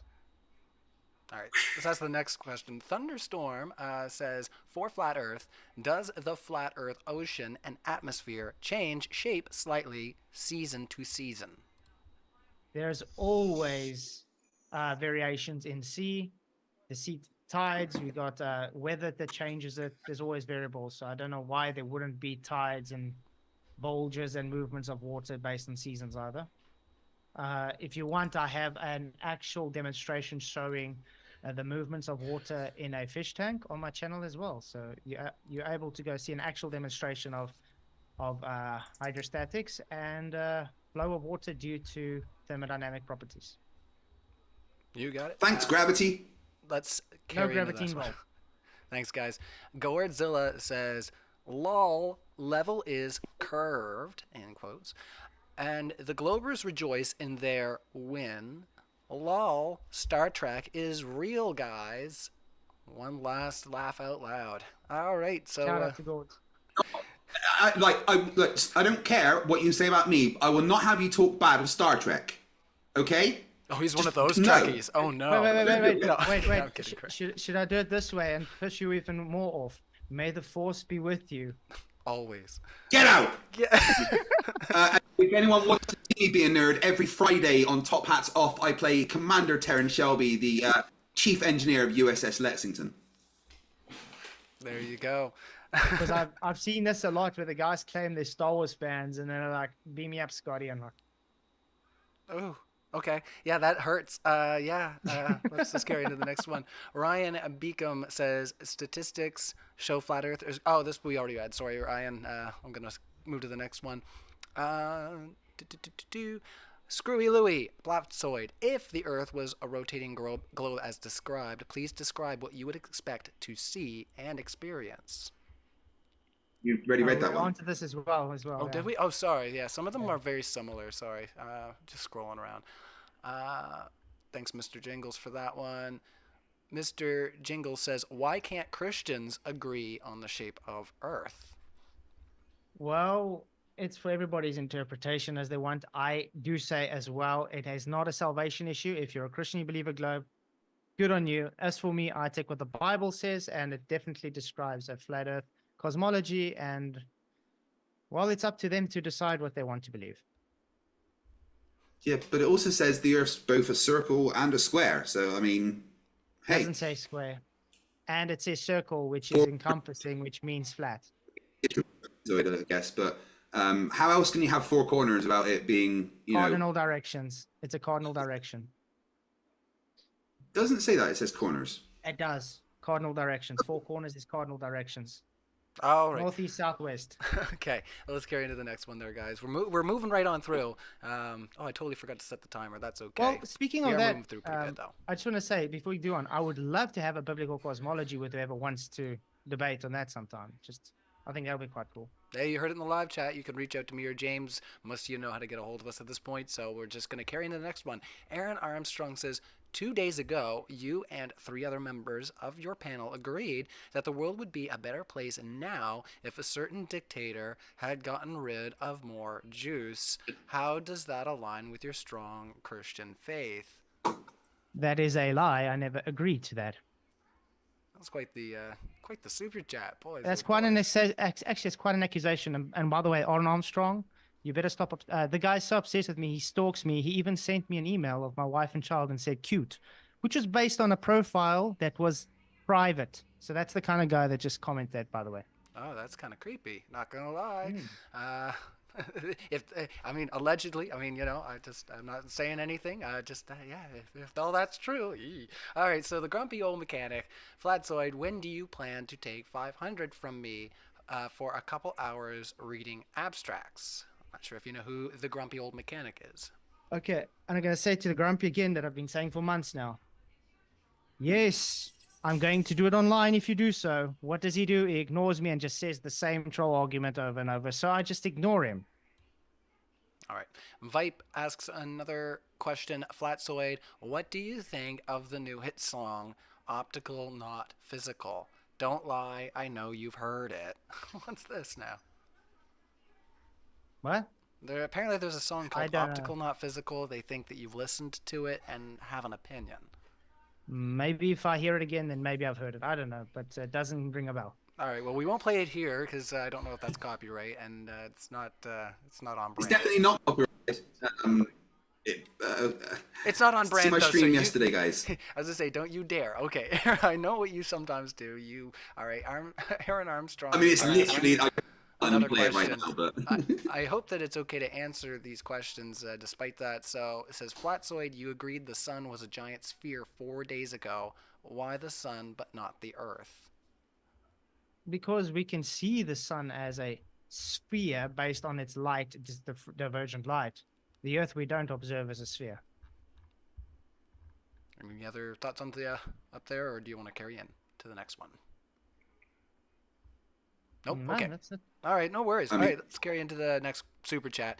We do have probably about 15 or so to go, maybe a bit more. So Let's try to get through them. Godzilla asks, if only empty hubris without a single testable, repeatable proof was all you needed to prove your claims, Globers would have ended this years ago. Yet here we are, still without one.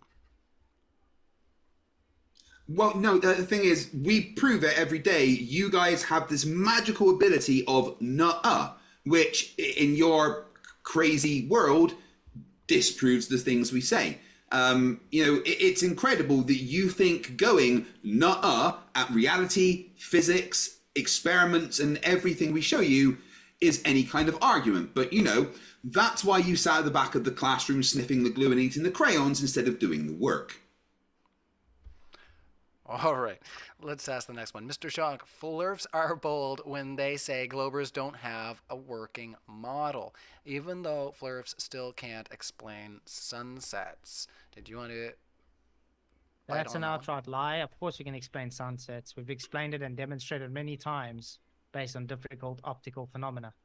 So just lifts its leg, the sun goes underneath. No. All right. Nobody says the sun goes underneath. Past the elephant's legs then, if the elephant doesn't lift its leg up. There's 4 elephants on top of the turtle, so the sun has to go past the elephant's legs. So how did the elephant doesn't move their leg? There is no such thing as yet strawman modular bushing, man. All right, let's ask the next question. I just want to ask too, just to Flatzoid right quick. Is the term flurf like not polite? I love it. Sure. Okay, I just wanted to make sure. I love the term flurf. Sure. I open my stream every night with yo flurfs. Okay, no we worries. make flurf cool. Okay, no worries. I just wasn't sure. You telling me there's sometimes terms I read and I'm like, yes, not cool. Yes, that's a strawman lie model. That's based on Eastern mythology. No, that's from the Discworld books by Terry Pratchett, right? That's based on Eastern mythology. That is using strawman in space. I just want to ask you, don't you think it's ridiculous that anybody would think a giant flying turtle in space with elephants on its back holding a disc would not be ridiculous to anyone? It's turtles all the way down, man. All right, next one. It's from a... No one believes... Sorry, it's from the Discworld. It's funny.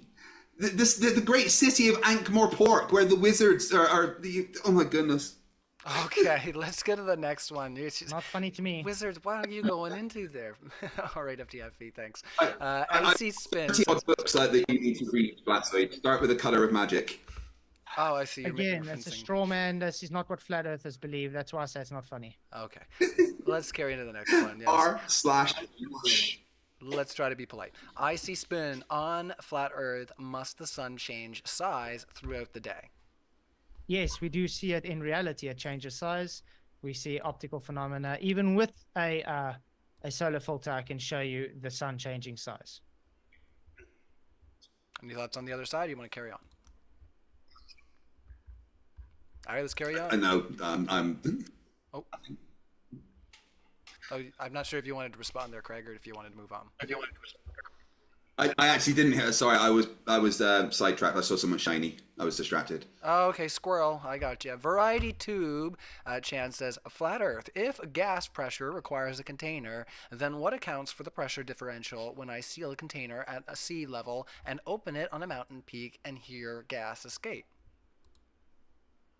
That's an incoherent sentence. First of all, it's like taking a bag of chips in your car and then driving up a mountain and it expands. That's because gas expands when it seeks lower pressure, high to low. It's just thermodynamics. Any thoughts on the other side? Nope. Yeah, I think he was asking you to basically explain why the gradient exists. Oh, that's simple. Many variables. You're just going to say heat, temperature, pressure, and volume.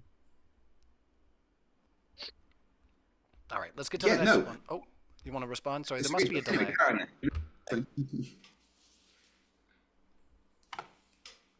No, it's fine. I'm okay. Cool. Okay, I'm just checking. All right, sorry about that. There must be a delay, like I said, because it does seem like you're coming in just a little bit after. JSS Tiger says, "What is Flatzoid's prediction for the final experiment, and will he apologize to everyone if it proves the globe?" I think we did discuss this one already. This was asked Yeah. earlier, but if you want to just like sum right quick what you'd said, and we'll just move to the next one. Yeah, it's not going to disprove or prove a flat Earth, but it does have one good positive thing about it. It does get people to know about the flat Earth, which is probably the opposite of what Will Duffy really wants. All right. Aaron Armstrong says, Flatzoid, what does Jesus think about you calling an autistic man the C word several times? Not sure if we What need does to entertain this. Jesus? What does Jesus think about a person that's obsessed talker that won't leave someone alone?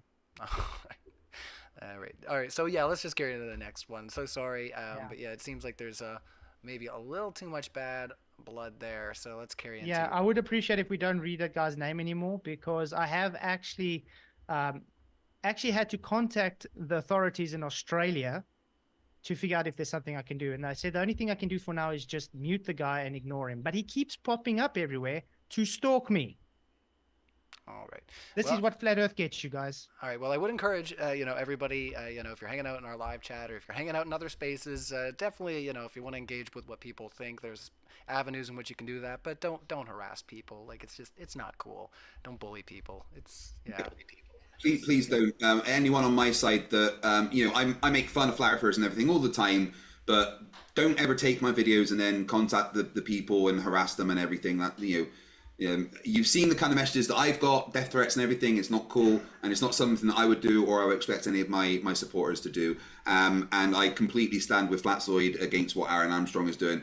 Aaron, if he wants you to leave him alone, then just leave him alone. Make a video saying he's stupid or something, but leave him alone, dude. And unfortunately, your last super chat, it was more of an admission than than anything. So thank you, Aaron Armstrong. We're going to, unfortunately, for yourself, not going to be reading your chats on a Flatzoid debate. Like I said, if you're going to just admit this in the live chat that this is true, that's not cool. So let's carry into the next one. Vipe, Flatzoid, why do you disagree with Newton's laws, especially the second, which accurately predicts motion and is verified through testing? I don't disagree with Newton's laws of motion. I disagree with the fact that they claim gravity is a force, because that would be classical mechanics, which requires gravity to be a force, even though Einstein superseded it 110 years ago. I am more under the, how can I put it, repeatable, testable, scientific value that RDD can show, relative density disequilibrium, not specific gravity. Relative density disequilibrium can be shown scientifically and tested using the displacement ratios, which was based on Archimedes' principle, which I brought up tonight. The issue you guys have when it comes to Newtonian physics and claiming gravity is a force, there is no scientific hypothesis and science to back it up. There is no experiment showing hypothesis true. Thoughts over there, Craig? Incorrect. You can. There's so. Your Cavendish is literally a hypothesis test of mass attracting mass, like Newton's laws would. It's literally that. It is a measurement of that predictive thing. It's the hypothesis of mass attracting mass, the prediction of that happening, the experiment designed on that prediction, and the analysis matches all the predictions of Newton's laws holding true in a non-relativistic setting. Okay. Ryan, would you mind if we can just quickly chat 2 minutes of it? I just need 2 minutes, because I just want to ask him what the scientific hypothesis for Cavendish is. Mass attracting mass. So the IV is mass attracting mass. Well, the independent variable would be the distance between masses would affect the force of mass attracting mass. Okay, so gravity is not the independent variable. The effect of gravity, what causes gravity, the prediction of gravity, which is Ft equals gm1 m2 over r squared, says that a difference in distance will change the gravitational force. So the hypothesis is that mass attracts mass at a rate that is inversely proportional to the distance between them, to the square of the distance between them. That's the hypothesis that you would test with the prediction of, two balls would move towards each other, with the smaller one moving towards the larger one, then you design an experiment to test that. So it's about the hypothesis of what gravity would show. So the hypothesis is that there's an attractive force between masses that is proportional to both the product of the masses and the inversely proportional to the square of the distance between them. That is the hypothesis. So there's more than one variable. Yeah, you can absolutely have more than one independent variable in a hypothesis. That's no problem. All right. So first of all, we have to now show that gravity is not the cause, because the cause always has to be independent variable, which is claiming Cavendish is caused by gravity, which he just admitted it isn't. He is the cause. So secondly, he just admitted that he needs more than one independent variable to make his assumption, which means it's correlation, not causation, therefore not science. You're absolutely completely wrong. You can have more than one independent variable, and the dependent variable is the force created by gravity, which is what the hypothesis is.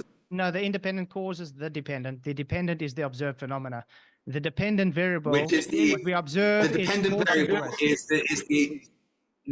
the attractive force between gravity. The torsion twist is the measurement. Torsion twist. Torsion twist is the dependent variable. So we observe torsion twist. Wait. Do we observe torsion twist, or do we observe mass attracting mass? We observe mass attracting mass. So mass attracting mass, which is your independent variable, is also the dependent variable now. No, the dependent variable is the attractive force between them, which we measure with a torsion twist. No, the average calculation is based on multiple variables, because gravity cannot cause gravity. That's another there's debate, nothing wrong with independent variable, and I didn't say gravity causes gravity. That was just another straw man. But I would absolutely love to debate specifically about gravity, because it's always hilarious. All right, let's carry into the next one. We can always, like I say, maybe get a 2v2 lined up with you and some other peeps. But let's ask the next one. Free Palestine says, try tracing the analemma on a globe. Not sure if I said that right. Maintaining Polaris fixed above Earth. Welcome to Flat Earth. Not sure if I said no, it actually works perfectly. The fact that the Earth is tilted at approximately 23.5 degrees and orbits the sun, with the tilt staying relative to one direction, relative to the sun, the analemma is what the globe actually predicts. I have, in one of my videos, mapped it out using the globe, and you get exactly what we see in reality. So the analemma is absolutely zero issue for the globe. To claim it is just ignorance of the globe model and a straw man. I got no comment on that. All right, no worries. I'm just talking to the the kiddos there. Stephen Jarvis says, flats, are Catholics wrong saying Earth is a globe? So for you Flatzoid. They can believe what they want, but yes, the Earth's definitely not a globe. So by default, yes, wrong, according to me. All right, next one. Variety Tube Chan says, flat Earth. I think, did we maybe ask this one? I'm just going to look up. We're going to go to the next one. I'm just going to check up off. Gordzilla says, what is capillary action? The title of the pic Craig showed to prove water doesn't always find its level. LOL, Craig. If real, this should be easy and honest. What is capillary action? Capillary action is a result of surface tension and the cross section of the size of the tube. Showing that water won't always find its level, that basically water just acts or reacts to forces upon it. Capillary action creates a specific force that allows water to rise up a tube. So what is he trying to do here? Trying to do a gotcha and wanting me to describe capillary action. It's literally the act of surface tension interacting with the diameter of a tube, making it go up because of pressure. It's good gotcha, dude. And that is why I asked you, do you know what the word is? And then we closed off, because you just debunked your own argument saying capillary action. Thank you very much. All right, next one. Variety Tube. Sorry, did you want to respond there? Or yeah, carry on. Okay, yeah, we should carry on. There's it's fine. All right. Flat Earth, this is from Variety Tube Chan. I'm not sure if we asked this already. I might just read it in my head. I don't know. Sometimes that happens. How long has Flat Earth side theorized that gravity is electrostatics? Why haven't you all discovered a levitation system based on electrostatics yet? Actually, it is called quantum locking, and not everybody agrees with electrostatics as the force for gravity. First of all, we don't need to replace something that hasn't been scientifically validated, as we just went through. I do ascribe to relative density disequilibrium, and I think electrostatics has more leeway than gravity as a force does.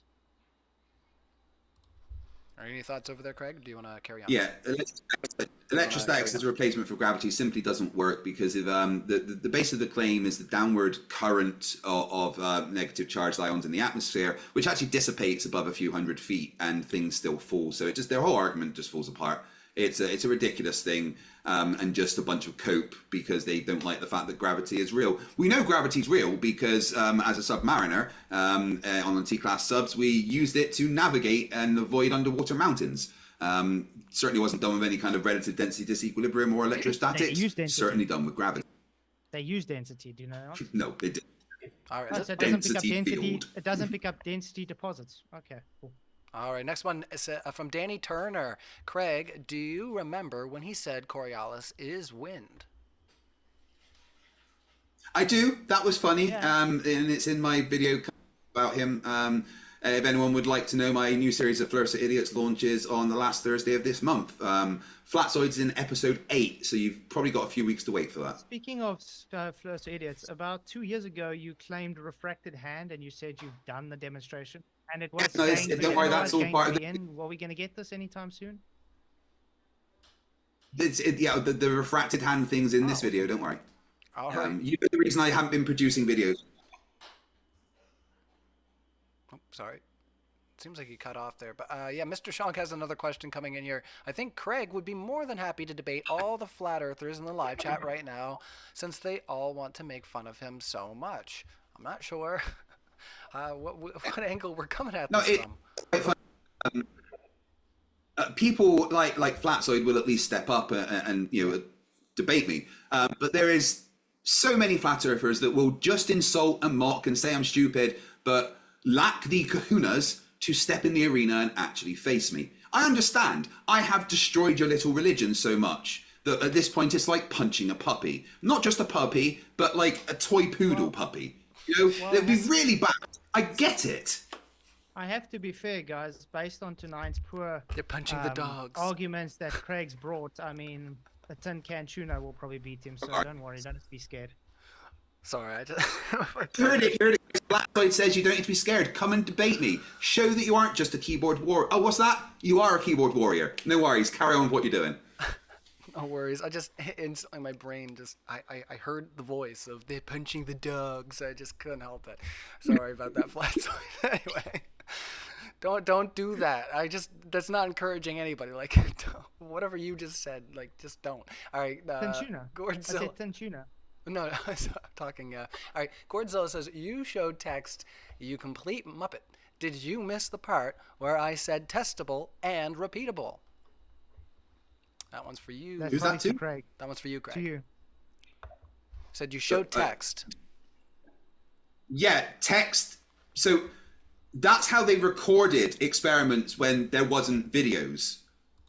It doesn't mean it's not testable and repeatable. You can take those measurements that are in the text, and test them, repeat them yourself. So they're absolutely testable and repeatable. Just because it's written down rather than on a YouTube video doesn't mean it's not testable and repeatable. I need to be clear to a lot of flat earthers here.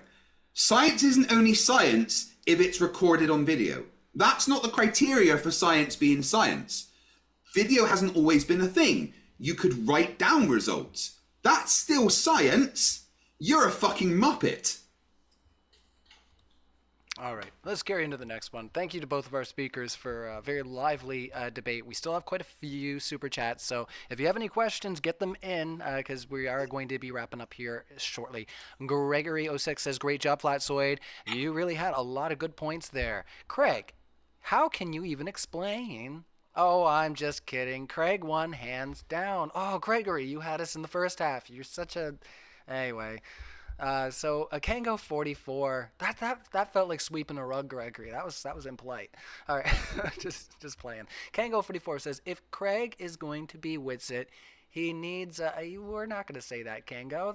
That's not polite. Anybody who was in the chat at the time, you can go see what he was referencing. But yeah, that's just let's carry on to the next one. Larry Scott says in planar and geodetic surveying, elevations are the same planar or planar. I'm not sure. Applies to the XY coordinates. Elevations are not part of the planar. Yeah, that was geodetic. Just geodetic.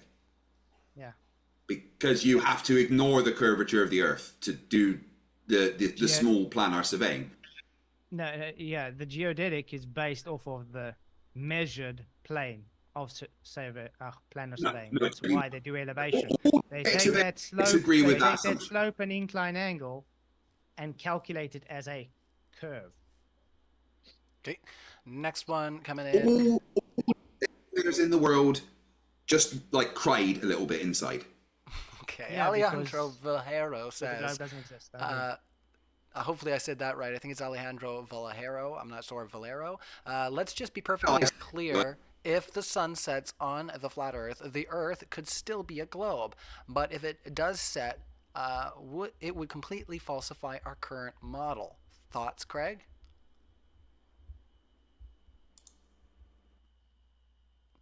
We lost your audio. Hello? You hear me? You're back, yeah. You think you changed screens and it shut your audio down for a second. So the question is, if the sun sets, does it falsify flat Earth? If the sun sets on the flat Earth, the Earth could still be a globe. But if it does set, it would completely falsify our current model. Thoughts, Craig?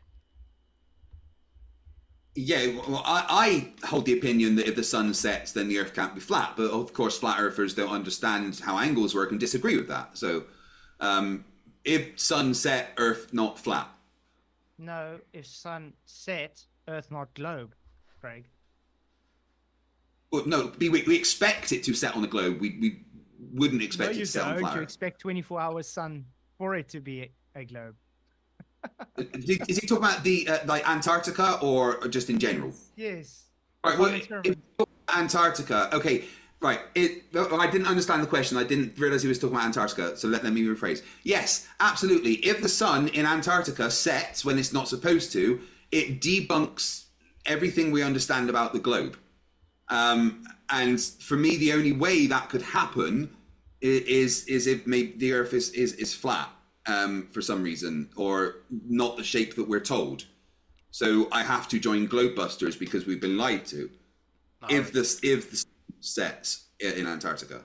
All right. Well, hopefully you'll have open invitation at that time, if that's the case. All right. So Mr. Shonk says, okay. So according to flat earthers, oh sorry, we just read that one. I'm just going to scroll down. Slithery says, why can't atheists solve differential equations? Because they don't believe in higher powers.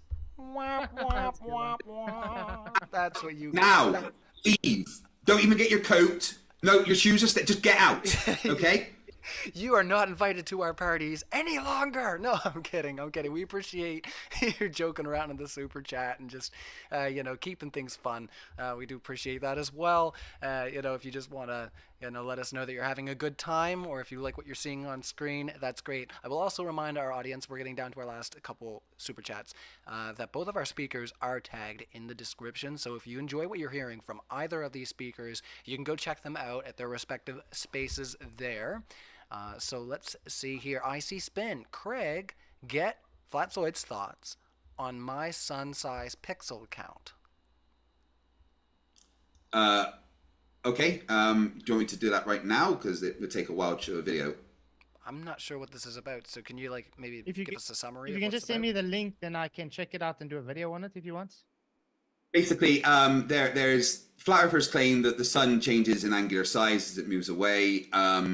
But this person basically wrote a Python script to measure the pixels of the size of the sun throughout the day, and there was literally no variance according to the pixel count. According to even according to the globe, it should change.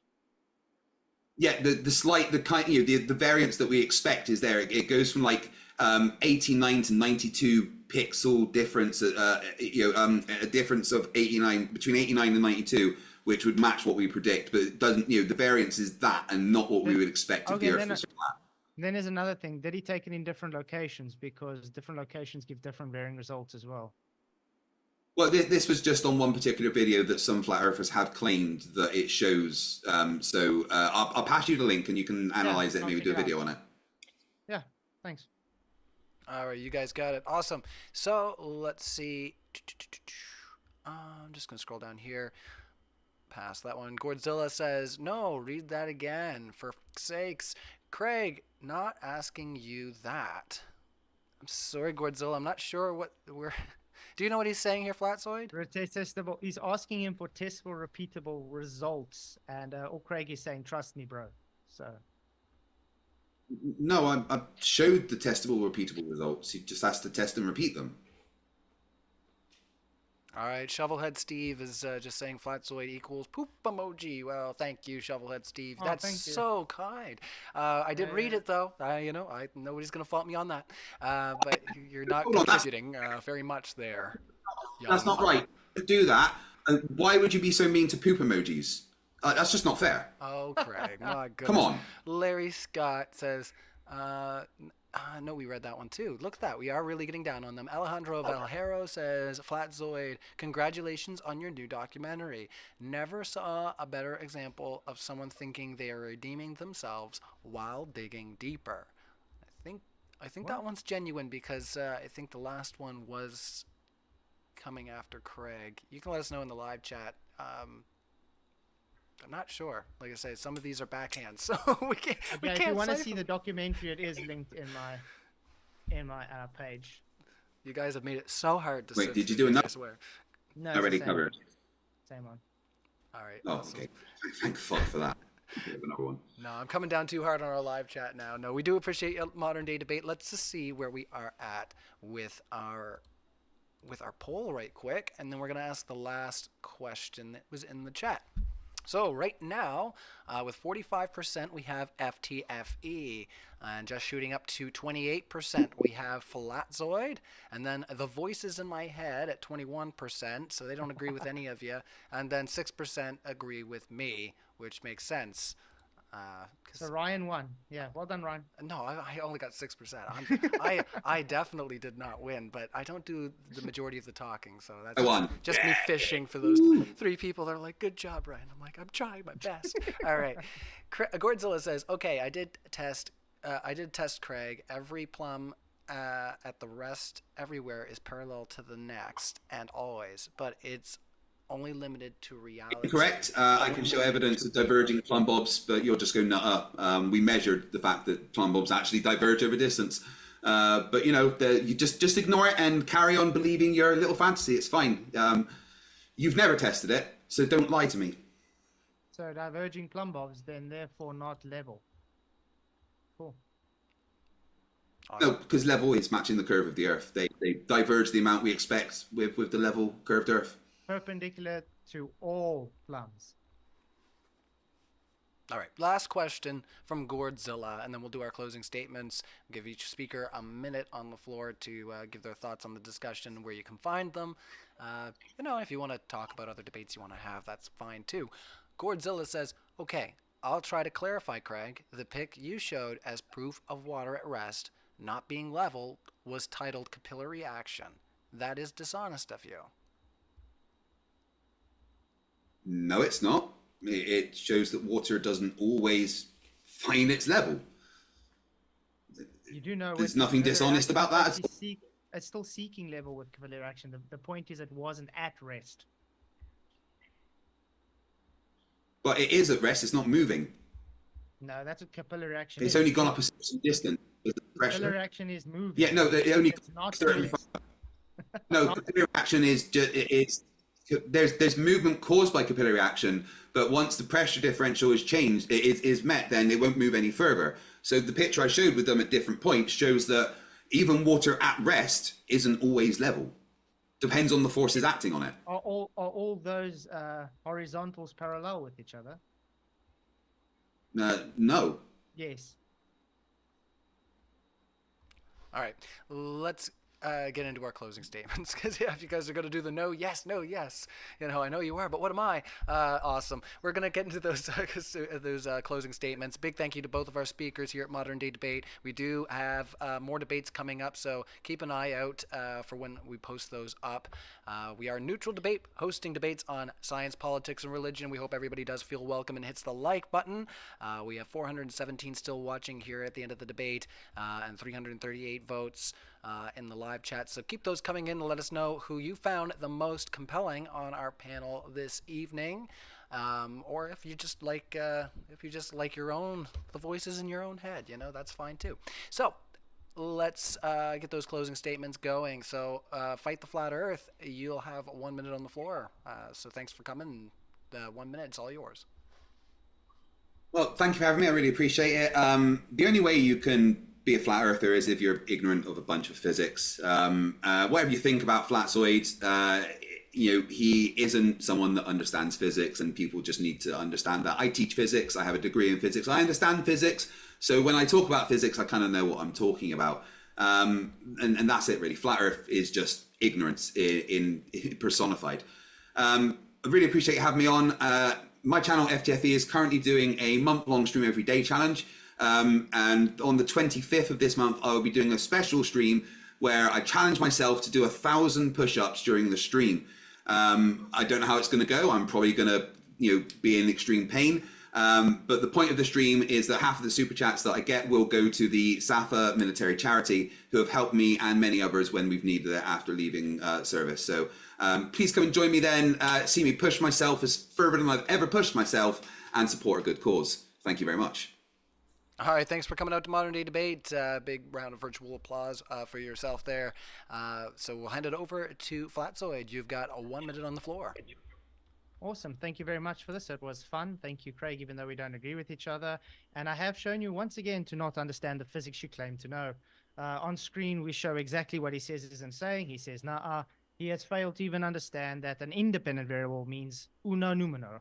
Okay, and what other can I say? If you are interested to chat with me, you can just hit me up, subscribe, and we can have a discussion. I have a lot of discussion debate nights, and I am 100% with Craig on this charity. He's doing the 1,000 push-ups. I wish him all the luck. And yeah, go and support SAFA, because they do a lot for people. And then, thanks, Modern Day Debates. And if anybody wants to debate me on biblical cosmology, let me know, or even biblical things like Satan's short season, because I am not a Satan short seasonist. Let me know, and we do this. Thanks. Awesome. All right, well, thank you. And yes, once again, a big round of virtual applause for coming out to Modern Day Debate. Thank you, Flatzoid. Thank you, FTFE. We'll definitely get you guys back to have more discussions going forward. But once again, in case after 16 years you did forget how YouTube works, definitely hit that like button. Whether you're watching this here or in other spaces, we appreciate you guys getting this out there, and also participating in the comments section afterwards. It can get pretty heated there too, so keep an eye out on that. We'll be back for more juicy debates, so we'll see y'all later. Thanks again. Bye. Brightly shine, crafted signs of the divine. I'm made for something true. In God's plan, my path renews. Flat earth made by Him, my journey long yet thin. Purpose found in every day.